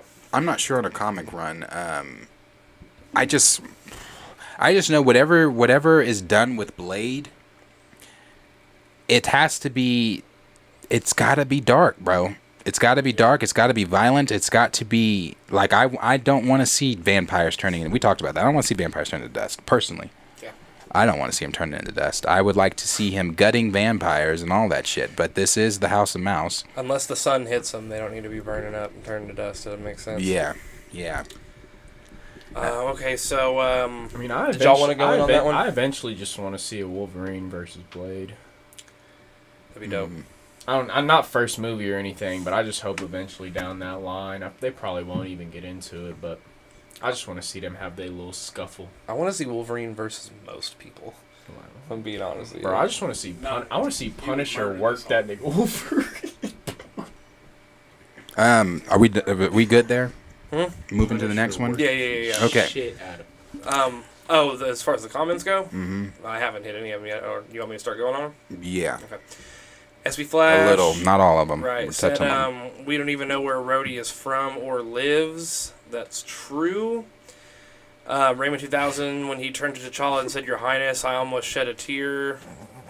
Those two giant black characters meeting each other. We'll never see that again. Thanks, Nathaniel. We got niggas in the chat talking about Social Security. Oh my god. Grace said Don Cheadle didn't even have a scene with Samuel L. Jackson until the upcoming Secret Invasion. Let's see here. Everyone's saying about, mainly about the age here. 60's old. Like Brian Gosling said. So Don Cheadle is almost 60, and isn't Mahershala Ali mid-50s? Yes, he is. I think 55 or 56.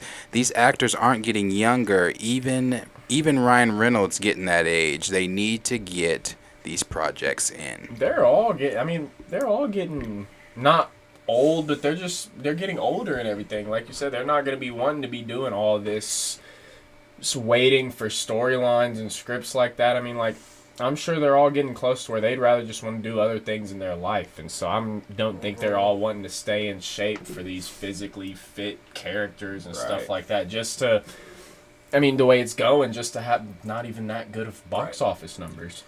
And Abomination AJ said, I want Terrence Howard War Machine. What was his name in Empire? I remember his name. Who earlier in the chat said he wanted War Machine to say Iron Mane? I don't remember who. I did see that though. That made me laugh a little bit. Whoever fucking said that. Is he not? Is he only 49? Is he? I think you're right on that actually, because I'm definitely wrong on that. Mahershala Ali is only 49 because I remember when I looked up his age prior. No, he's not in his 50s yet. That was the thing. He's pushing 50, but he's not in his 50s yet. You looking it up? Yeah, I don't even know how to spell this thing. You're just typing. Do you want to jump into the next one? Yeah, last topic here, and that is going to be... He's 48. Oh, 48, okay. The things going on Wesley in Snipes is Loki. 60. So after Loki season 1, everybody had kind of an expectation of where Loki season 2 could be going, the things going on with Loki season 2, and just the ramifications with it. You know, we ended Loki season 1 with Kang on top of the TVA. A lot of things we're wondering, like, how is Kang connected to the TVA? What did Kang do to, you know, what is this new TVA? Well, let's answer some questions. I'm serious. Like, when I read this, you're That bottom comment. Can we read this to you real quick before you start? what is it? It is stupid. You said, where's my buddy? But that shit would be funny as fuck seeing Terrence Howard, War Machine pop out in Secret Wars. Tony, where's Tony, my money? fuck my money. Where's my money, bitch? Collecting retirement from the Avengers. That's funny as shit. I'm sorry I took you off. That shit really did make me laugh. And when you start fucking laughing, I start like, yeah. Our bad. Okay, so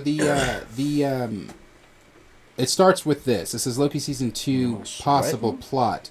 Katie Dickey is the main villain. She plays an older version of Sylvie trying to right her wrongs. She is using she's using a rogue TVA agent to erase the new timelines that appeared after the death of He Who Remains. It goes on to say, all Lokis except the classic will return. Loki and Sylvie's romance continues and plays a central role in the story. Kang plays a secondary role. Then it goes on to say, the main plot, Loki, Mobius, and other agents of the TVA are trying to prevent the elderly Sylvie, because Katie Dickey is supposed to be playing an elderly version of Sylvie, and the rogue agents from erasing the new timeline during their mission. Loki finds out Sylvie, who is in hiding in the 70s, the Sylvie from season 1, works at McDonald's. Loki and the rest of the TVA team wants to get in her way because they don't want other people to die and they need the timeline to be free. No Kang overseeing TVA. TVA now on their own. Then it says Loki's mind fits between TVA's past and present until Mobius brings him to Bao, played by, I can't pronounce his name. It's the dude that plays Short Round from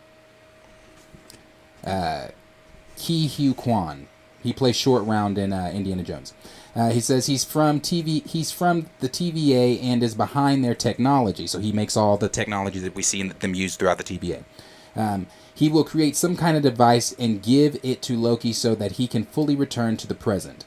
Then it ends with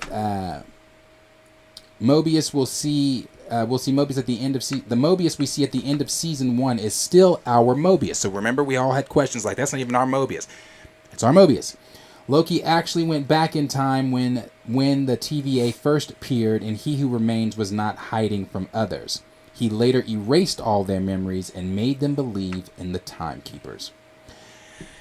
Okay, so my issue with this, because it is an issue, because I love Loki season 1, is I felt after reading this, I felt as if season 1 was a bait and switch, because this shit sounds this doesn't now Katie Dickey, that's fine, she's a good actress, cool. She's playing an older version of Sylvie. I don't want to see Sylvie as the main antagonist again. We just saw Sylvie as the main antagonist, and her deal is she's supposed to be going out and trying to stop Kang from... Is that... I mean, and hopefully... well, unfortunately, Loki's done. That's not one of those things that's getting changed. That's not something that's getting... This shit is done. They're done filming. To my understanding, they're done filming. Squadron Supreme? Yes, no Squadron This shit Supreme. sounds whack. The Squadron Supreme is Kang, not no showing Squadron up. Supreme, Kang is in no. it, but he plays a secondary role. He is not the... And I'll show you guys that picture here. He is not the Kang that we are ultimately going to be seeing. It's just another one of his variants. Yes, let me... That's what I figured it would be, but I still like him to have a prominent role in the show. There it is. Okay. This is from a fucking episode, like season full of missed minutes and Mobius. Like, This is from season 2, the trailer for season 2 that was shown at D23. And with that trailer, again, you got what you got with that. I've seen that trailer. It's not very good from what you can see. I'm not saying the trailer's not good, but from the way they viewed or filmed it, it's not something you can really see. But yeah, I'm not into it. I'm not into it just because, and this stuff is subject to change. Who knows? I might come on and I might really enjoy it. But for now, the plot that they're doing with Kang being secondary and Kang not really being like, why? I assumed Loki season 2 was going to be one of the catalyst projects that push us into Secret Wars. Why so much? Or the multiverse, rather. Why, why so much? I mean, are they even doing, like, is she our version of the Enchantress? I mean, I just don't get why we're supposed to be getting so much Sylvie. I mean... Well, that and just, like... Not that I dislike her or anything, but I mean, like you just said, Season 2 was supposed to be something that's propelling us towards Secret Wars and boosting us forward. But that... Season 1 did a lot, and I don't want to see us go, like, Season 1, Season 2... Like we're back on the regular pace for TV shows. I mean, we were talking about how Loki was supposed to basically be the Silver Surfer when Thanos was coming. Yeah. You know? That he would be the one to warn them, yeah. Hey, Kang, this ain't a joke. Like, even if they do see Kang, anyone runs into him, they're not going to realize how big of a threat. And then Loki, because we even talked about he'd go to fucking Thor. He'd go to his brother. After he's matured and learned and grown, all this shit, right? And he'd go to fucking Thor and go, hey, Kang.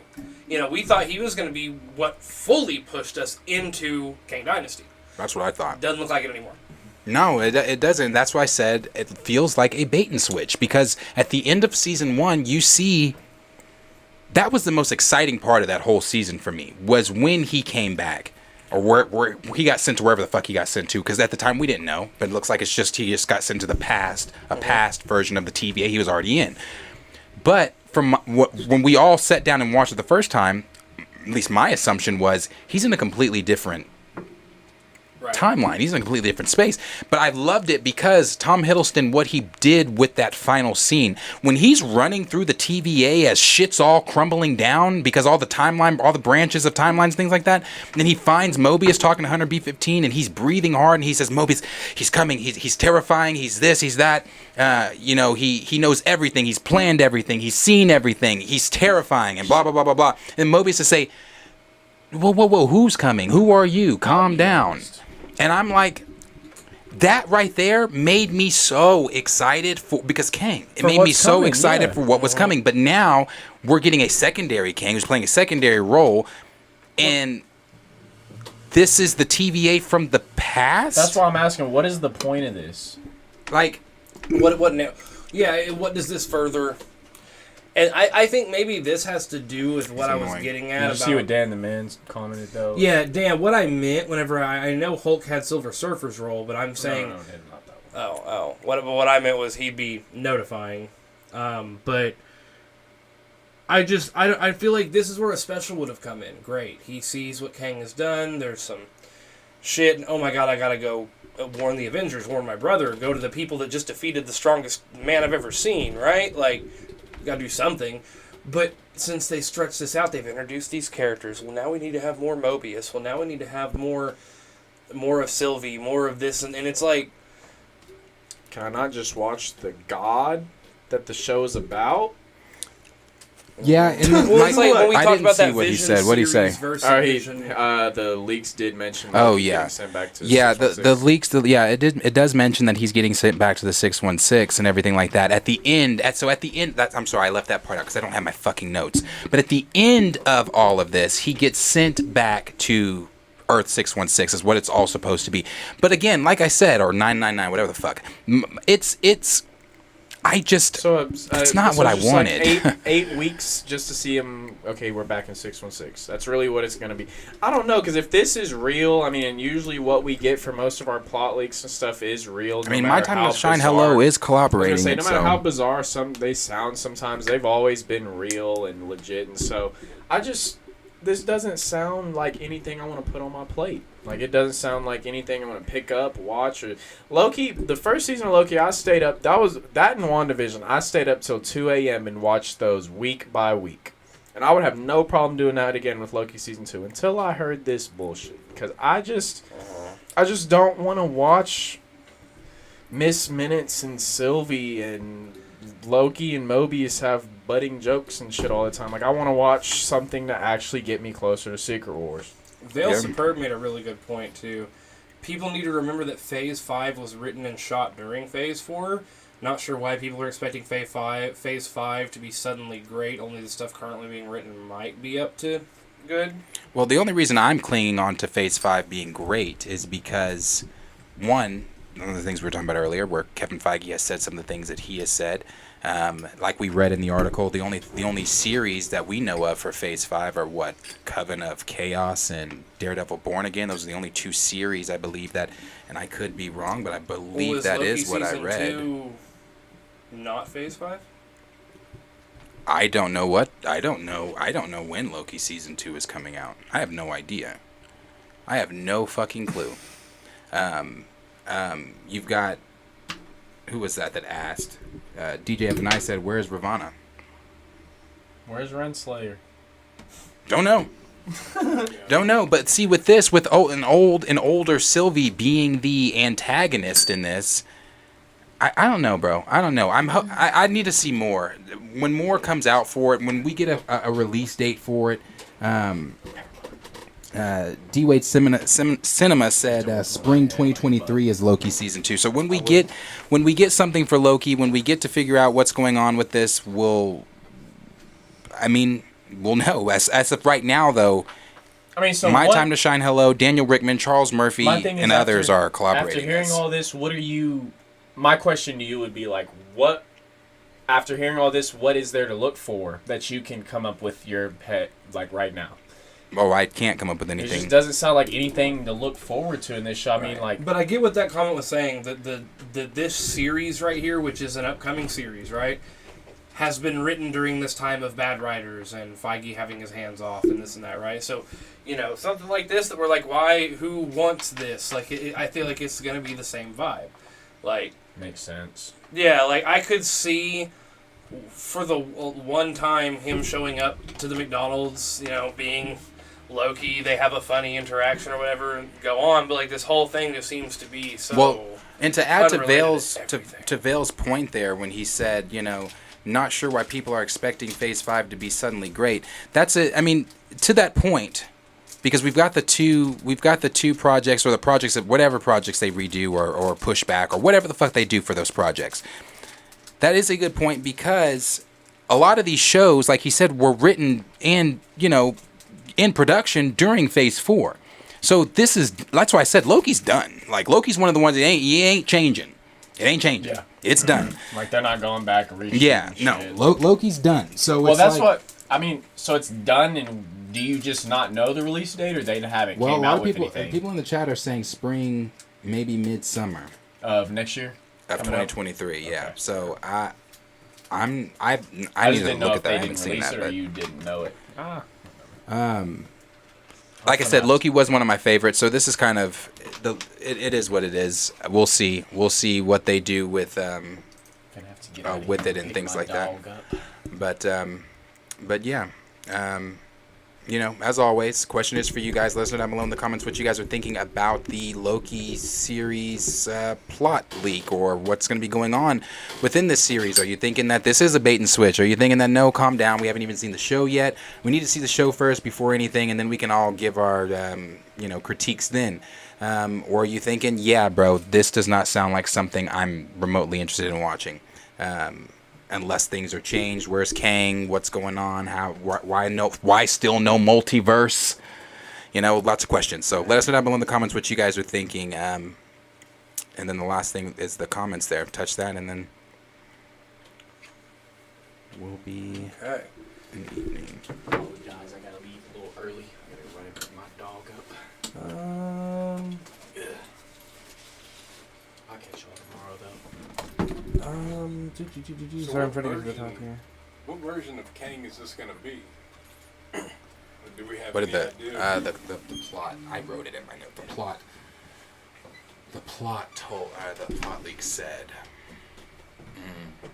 All right, I'm A here. secondary version of Kang? Is that what you said earlier? No, it's gonna. This version. He's gonna take a secondary.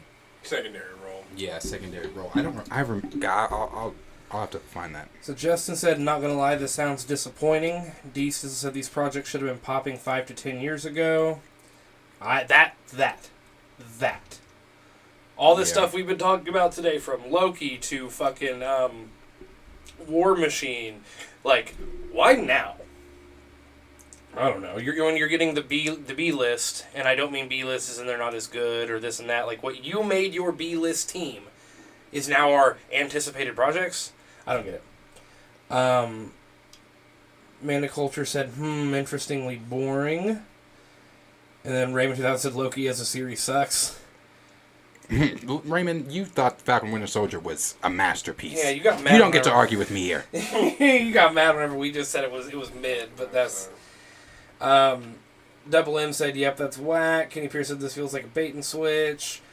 Raymond 2000 said, "This sounds like a fan pitch from Reddit. Are we sure this is legit?" I'm telling you, it's Official EMG said, "Love season 1, but this sounds whack as fuck." Yeah. Raymond 2000 said, "The image looks like Kang being the Wiz." D Sizzle said, "Comic Sylvie is basically a human enchantress. MCU Sylvie equals Karen Loki variant." Justin said, "Like, I'll wait and see if it's executed, but honestly, why Sylvie again and barely Why any Sylvie Kang? again? That's my question. Why See, this Sylvie is what again? the fuck I mean. Like, you don't make it seem like it's tying to Kang and you don't even use him for this season." Wayne Cinema said, "We should get a first trailer for Loki season 2 mid to late January, definitely." Raymond 2000 said, "We got a Loki series before a Dora Milaje series. A shame." The Jinx one said, "So our Loki is chasing after Sylvie again. It doesn't even have Loki being the cutting, backstabbing, power-seeking villain we love." Executive Judge said, "This, kids, is what we call clickbait." Yeah. Raymond 2000 said, "Making the Dora Milaje series is like a Law & Order / NCIS thing." Justin said, "This killed my hype for this season now." Kenny said, "This is the downside of announcing Secret Wars. Everything just feels like filler." That's kind of true. But at the same time, the way to make it not feel like filler is make good stories that I actually want to hear about. D Sizzle said a Loki series should have dealt with Asgard-specific lore.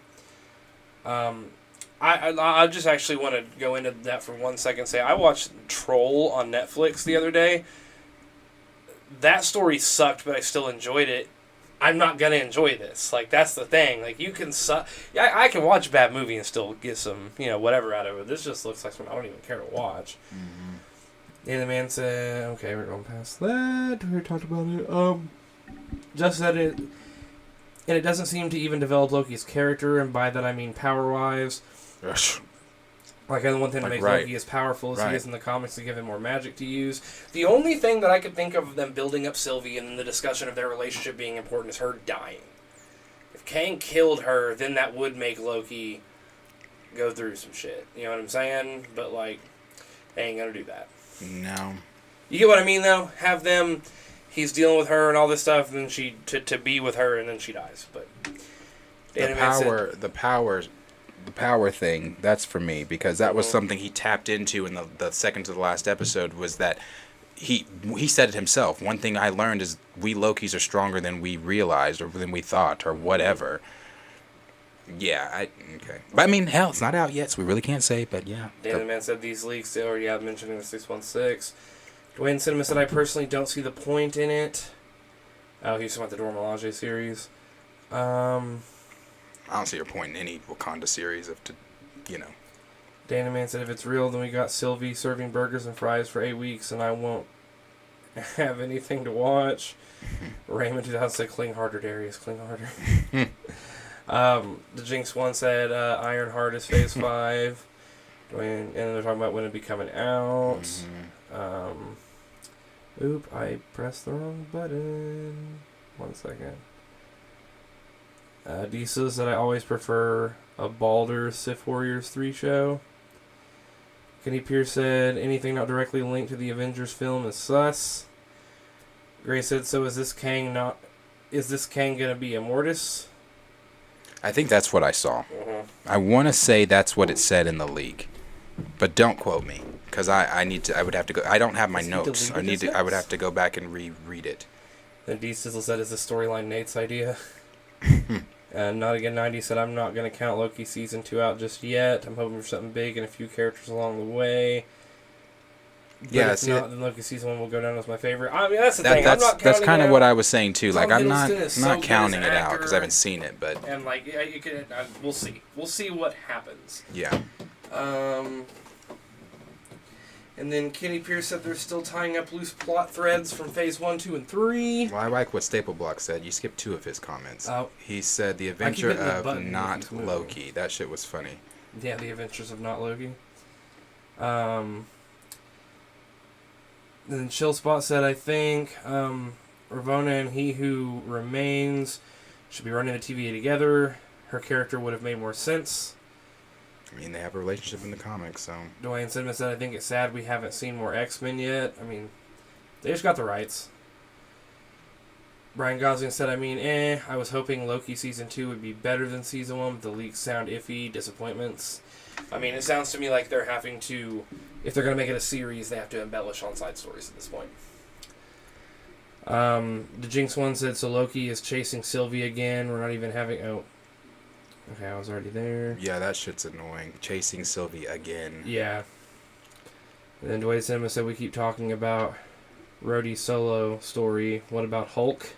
You know, I saw something that they still do not have all of the rights to the Hulk, same like Namor. That's why they're both Universal characters. So Universal allowed Marvel to use Namor, but you could only use if you notice, unless it's fan made, you don't see Namor on an individual poster. That was one of the agreements that you can't use him just him. That's why it's more Telecon. And Yeah, it's like, I mean, well, that was a personal choice, but same with Hulk. They still don't have all the rights to Hulk, but I agree. Where is a Hulk solo film? I would love to see that. To Scar? I- Because they obviously had She-Hulk.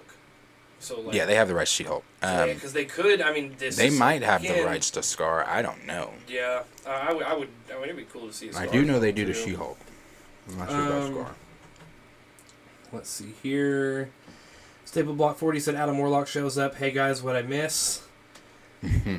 DJF and I said because they hoard out the A Squad. It's not a lie. A-Squad. And then Chill Spot said I was worried when Kate Herron decided not to return. Yeah, I remember when she said she wasn't returning too. That was kind of a flag for me as well, because I thought she did a great job. And Cleva said, I did just read that Kang is going to show up. Ray said, Immortus, Ramatut. I think Immortus. I think I'd be more sense to be Immortus, considering where he's at, but I don't even think we see the Scarlet Centurion. I really don't. yeah. Hungry Almighty said, if Thor has another movie, who do you think will be the villain? They already pretty much used his most powerful enemies. Hela, Surtur, Gore, who's more powerful than them? He's not a villain, but I would love to just see the actual clash with Beta Ray Bill and Thor. Yeah. Yeah. Oh, I'd love to see it. But you need Odin alive for that. And Thor gets his ass whooped. So, he literally gets Mjolnir taken from him. That's why he went and made Stormbreaker in the fucking first place, was to give it to Beta Ray Bill as a replacement. Yeah. Grace's Scarlet Centurion. Dwayne Cinema said, it doesn't have to be World War Hulk, but if Marvel has time to develop a War Machine story, there are no excuses for not a Hulk solo story. And then Raymond 2000 said, do we think Bishop might be involved in this saga, considering he's a time traveler, or even the Guardians of the Multiverse? I want Bishop I in the would love MCU. to see Bishop. Just having it, but I mean, Bishops are fucking people up, dude.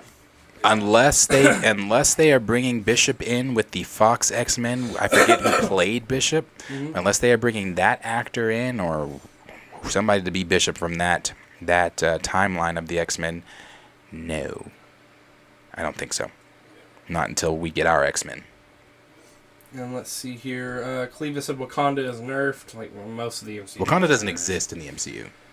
That's not Wakanda. Gray said, so who gives Renslayer the note? He who remains or Immortus? And Brian Gosling said... Good question. That's a good question. Maybe that's a good one. I forgot about the note. Forgot about all that shit with her. And Brian Gosling said we had a solo Hulk film, Incredible Hulk 2008. That didn't... That's not MCU. I mean, it's MCU, but you're pulling at strings there. Especially because it's Hulk, and it's been over 10 years. I need more. Diesel said Universal is still salty. Their monster universe failed with a quickness. Dan the Man said Henry Cavill need work. Hire him as Hyperion. That man don't need anything. I would love for him to be Hyperion when that was the thing. But we have talked about him being Hyperion forever. Yeah, but then DC said nope. And then Gray said bring that man back as Superman. Gray said I heard they get the Hulk rights back soon. Don't know They how do. soon. They do. Universal's Hulk rights end in 2023, so they should be getting those back within this coming year. And Dougie Fresh said if Thor can give kids his power, might as well pass it on to Bill. Take him back to Vormir and make him a weapon, or kill Thor and have him take it up. He don't need to pass shit on to fucking Bill. Bill, just take that. Bill, take it. He's whatever race he is on the scuttlebutt and Thor's DNA fused into one. Like, he is pretty much part Thor. They got to start bringing some of that goofy into the MCU, like the scuttlebutt. Yeah. They got to start bringing some of that shit into the MCU. Yeah. For anyone that doesn't know, the scuttlebutt is the Beta Ray Bill's people were annihilated, and they sent out the scuttlebutt ship, and it scanned Thor, and so it literally combined their DNA with what the fuck ever the first thing it found was, and it happened to be the Asgardian prince. And then he showed up, and literally Odin said, you know what, y'all fight for Mjolnir. And he fucking took it. Justin said Mangog is someone they can use against Thor, the World Serpent, Odin's brother the Serpent, or Odin's brother's the Serpent. There's so much they can do with Thor still. There is. And Plant Poppy said Method Man for Bishop. Dwayne Cinema said, my bad for asking, but who the hell is Bishop? Bishop is, so he's a mutant in the X-Men. He's a black hero that can go back in time, and there's a lot to his story. Yeah. I mean, he's heavily involved with, what was his name in the last Deadpool movie? You're talking about Cable. Cable, yeah. Yeah. And I mean, I think he's chasing Cable for one period for a while. Yeah, and he comes from that period where, you know, it's all war and destruction.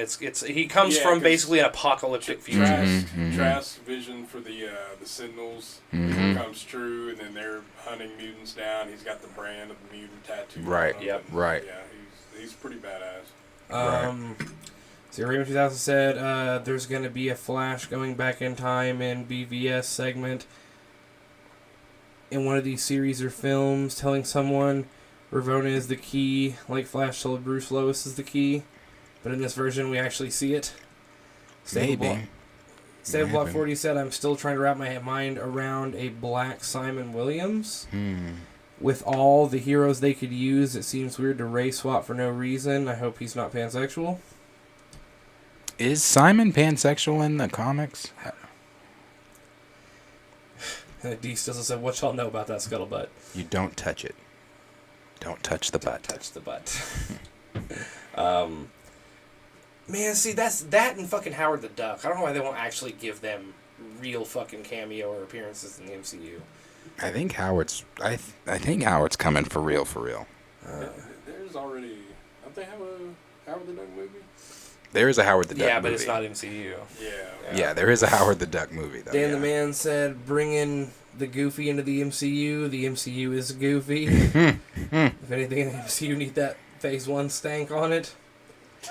And then, I agree with this one, too. Raymond 2000 said the guy that plays Mother's Milk should play Bishop. Oh, I've said that, too. Yeah. I agree. Diesel said Sentinel program in full effect. Kenny said Days of Future Past. Days of Future fucking Past. Yeah, I mean, that's where most people, if you didn't, because I first knew Bishop from one of the video game series, actually. That's when I really started, who the fuck is this dude? And then I think he was in the animated series and they went up against Apocalypse. And then, he's in the beginning of Days of Future Past. They have, he's in there with Nimrod and... Yeah, he comes back and Days of Future Past is one of those.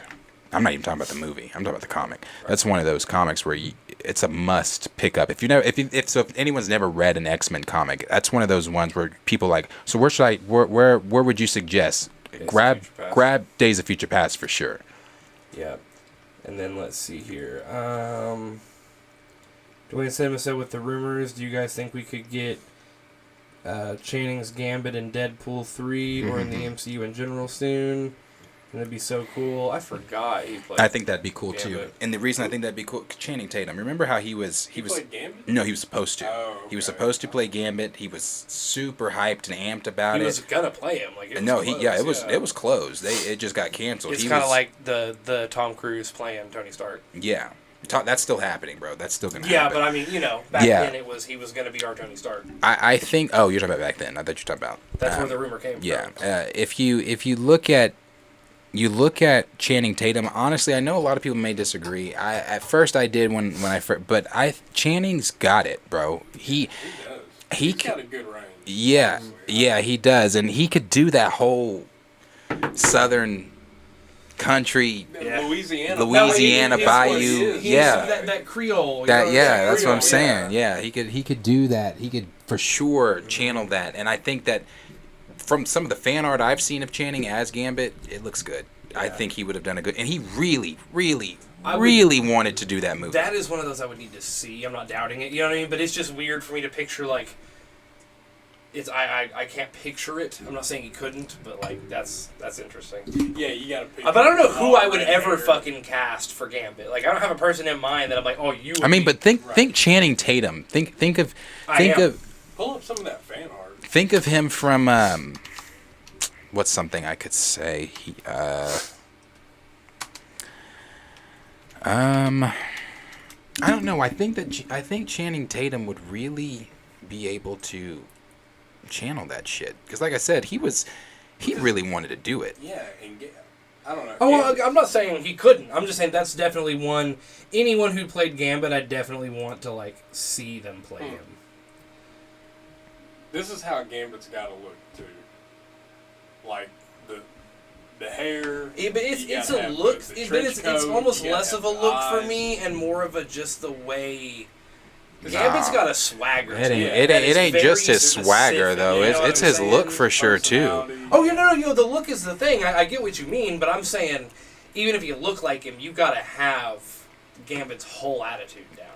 Why the hell is this not pulling up the whole? Because he's even when he's fighting with you, half the time he's still talking and distracting and look over here. And the way his powers work is, you are like in fucking Gambit's world when you're fighting him. He has that whole mystique to him. It's that French Quarter shit. You know what I mean? Right. There it is. Yeah. That's pretty badass. Yeah, I think, man, I think Channing would do a good job. I think he'd do a good job. I really do. Because I like I said, it's not just that. Like, people could be like, well, there's him wanting it so bad doesn't mean he'd do a good job. I think actors that, because if you watch or read some of these interviews he's done about Gambit, he knows this character. Like, it's not just like, oh, I just want to be a superhero. No, he knows this character. Like, arguably, I believe Gambit is his favorite Marvel character. So it's like, do you give it to somebody that doesn't want to do it? I don't know. I just think he'd be a good one. I think he would. And I love that fan art. I'm going to try to fly through a couple more. Professor Film Fan said, will we ever get Brother Voodoo? We were supposed to at the end of... well, not at the end. I would see his him... His brother showed up and was supposed to show up in the post-credit scene for first Doctor Strange. Yeah. I said the more they do with the mystic types, the closer you get. So anything with Agatha, Doctor Strange, anything in that vein is when he'll start to show up if they do. Dan the Man said technically Simon Williams got his black card in Earth's Mightiest Heroes when Phil Lamar played him. Diesel said nope. Ram 2000 said I'm going to name my kid Nimrod. Okay. The way the cinema said, can someone tell me some small info about the potential villain Danger for Deadpool 3? Danger is she's like Ultron. She is an AI that is in she's the danger room at the Xavier Mansion. but she becomes like Ultron. She Sentient. becomes sentient, and she creates a form for herself in the form of a female, but it's obviously a robot like Ultron. Her name is Danger though. So that's kind of a little rundown on Danger. And Danger is Doesn't she analyze and know all the mutants' abilities and yeah, power? yeah, and like she's dangerous. Because she's prepped to train against all, or to have Yeah. them all train against Yeah, her. So, yeah. She's the Danger Room. Yeah, she's dangerous for sure. I think that's a great villain to throw into Deadpool 3. With things going on with the TVA, and now you've got this AI sentient being that's coming along. We don't know what role that could possibly play, in the future, because we do know that Deadpool. I hope they don't just kill Danger in this, but it's one of those things where this is Deadpool 3 is dealing with the TVA, it's dealing with the multiverse, it's dealing with possibly incursions. So, yeah, be cool to see Danger. Let's see here. Diesel said Howard the Duck should have gotten his own show over Agatha. Y'all get off Agatha. Staple Block 40 said he's not pansexual in the comics, but they seem to make us the proxy for all alternative lifestyles in these movies. I didn't think he was. I couldn't remember. DJFNI said digital comics or physical. I like digital. I like digital. Well, I'll be real with you. I just don't have... It's a money thing for me. I'll be real honest with you. You can go on a Marvel app and pay a subscription fee. Mm-hmm. And read as much as you want. Like, I'm not shitting you. Like, I read 35 different Japanese comic books weekly. I don't have that money.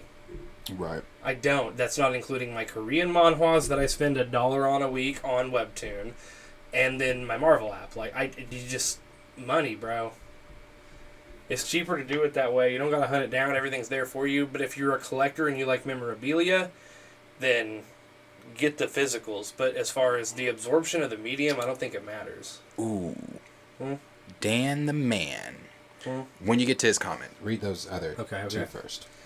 'Cause that's a good one. It's more than two. No, you're only at Raymond 2000. Oh, okay, right there, because he has another one further down.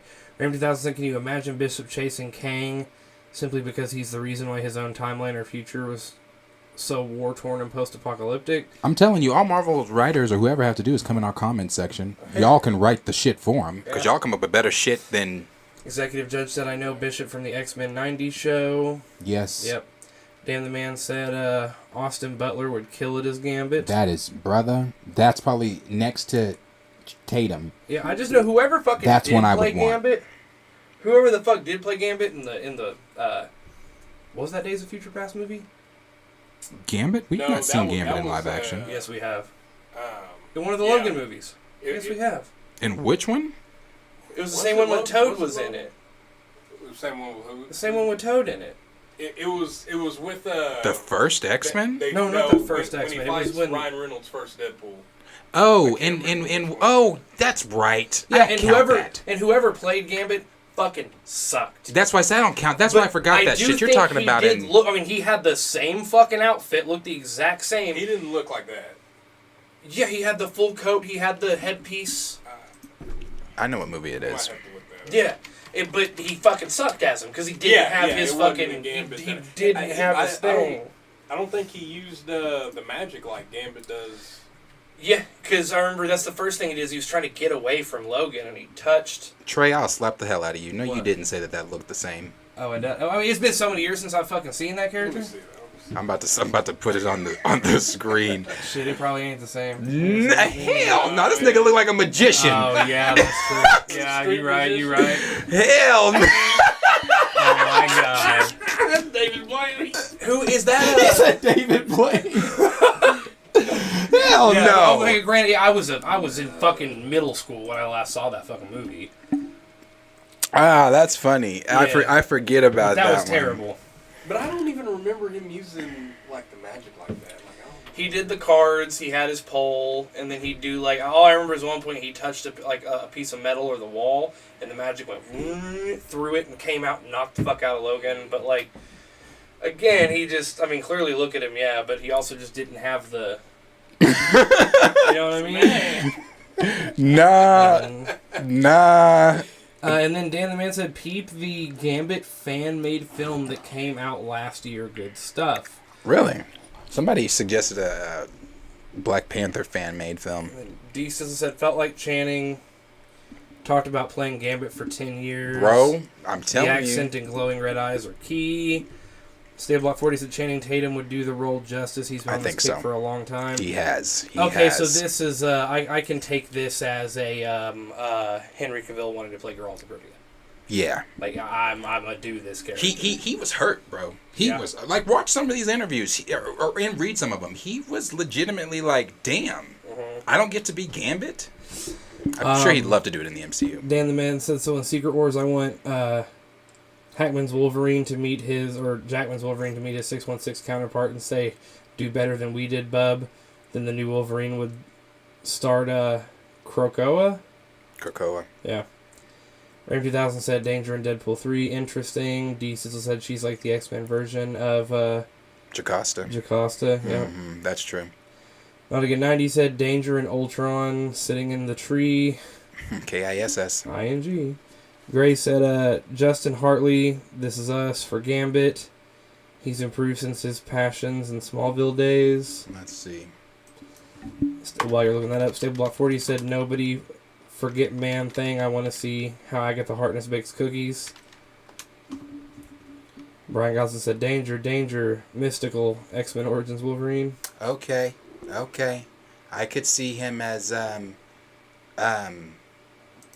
Gambit. What else has he played in? He played in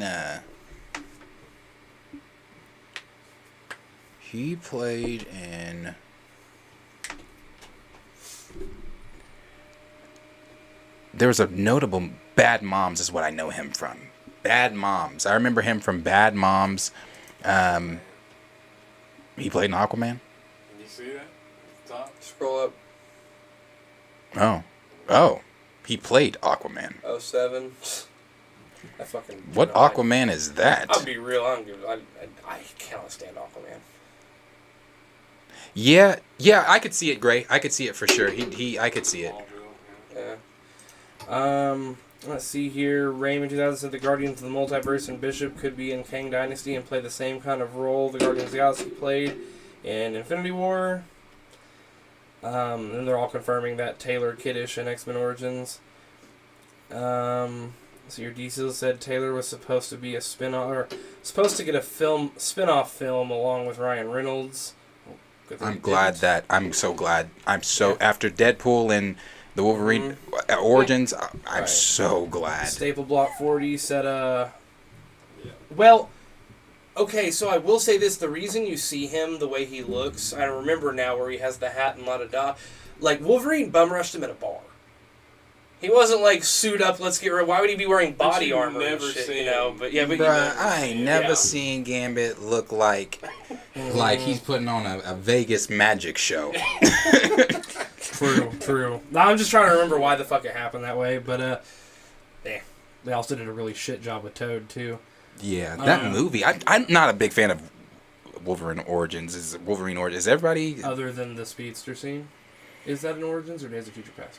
Days of Future. That's Days of Future Past. Okay, yeah, that's the best speedster scene ever.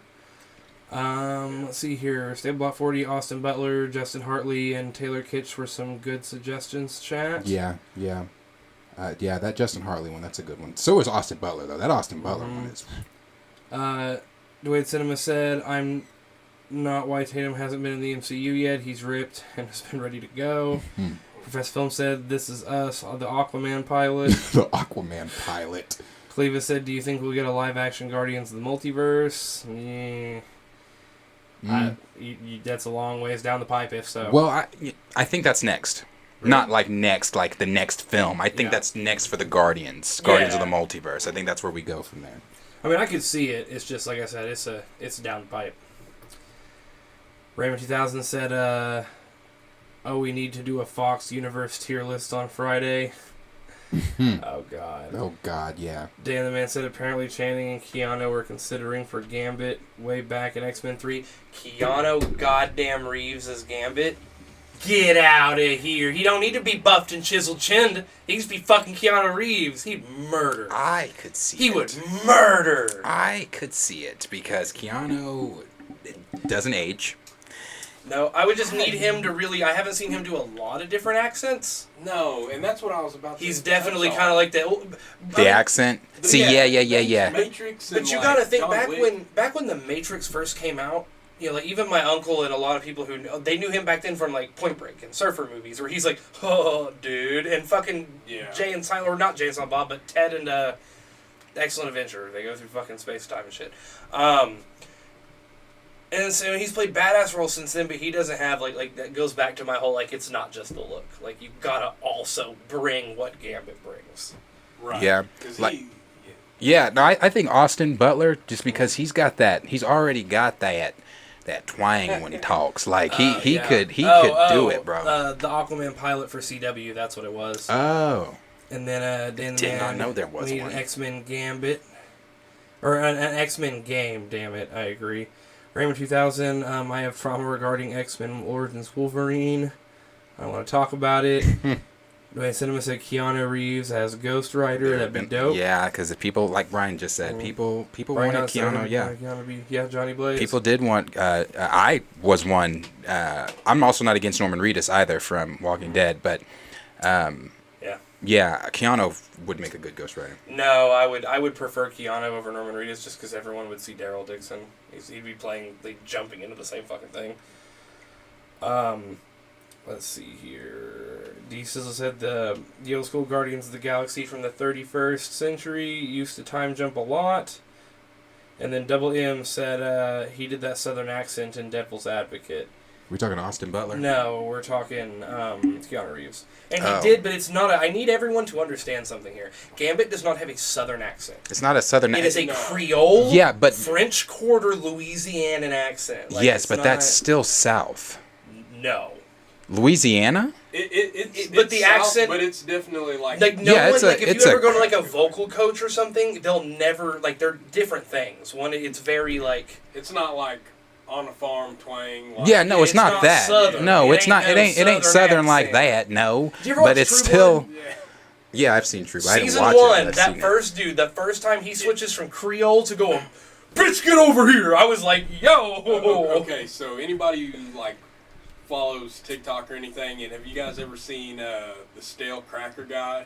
He was like, I put that on a cracker, dude. And stuff like that. He's like, let me learn y'all something. Yeah. And it, and it's like that's how he sounds. For anybody in the chat who knows who I'm talking about. Yeah, man. I mean, I think Butler though. Butler's got that. I think he can do it, bro. He's a good That's what I actor was gonna say. I too. mean, we're from Oklahoma, right? Like I was raised in small town southern Oklahoma, and like that's where my parents live. I mean, we're not in small town we're at, but and you do get a lot of people talking like this all the time, and they're on the farm doing their thing. It's the southern twang, but like I ain't even gonna try to fucking do Creole. No way. I mean, he needs to sound like he did in '97. Yeah. Yeah. The way he sounded in '97. That's how he needs to sound. Yeah. Are you pulling it up right now? I actually am because I want to hear it. Yeah. This sound good from Gary. X-Men '97 Gambit. Let's just listen to his voice.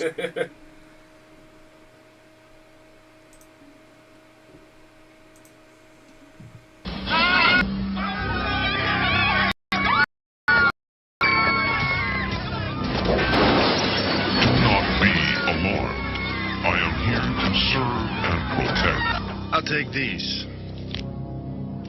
You must like to play cards.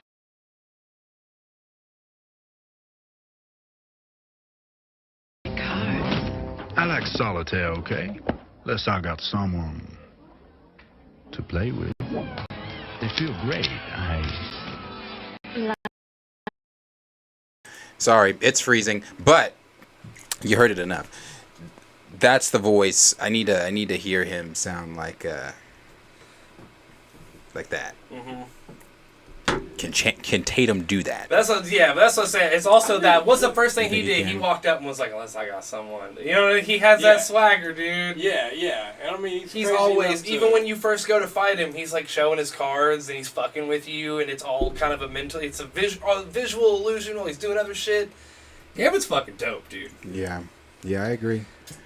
But that's just one X-Men character. They have so many fucking good ones. Yeah, no, they do. They do for sure. Is that all our comments there? Have we reached them all? Yeah.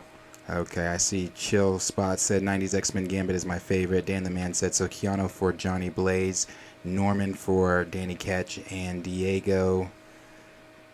10, you know names for me. For Robbie Reyes. I mean, I'm good with Keanu as Johnny Blaze, honestly. The other two, I'm not sure. D Sizzle said, always thought Josh Holloway lost could have been a good Gambit. Executive Judge said, I know, way too much lag. I'm sorry. I don't know what was going on with that.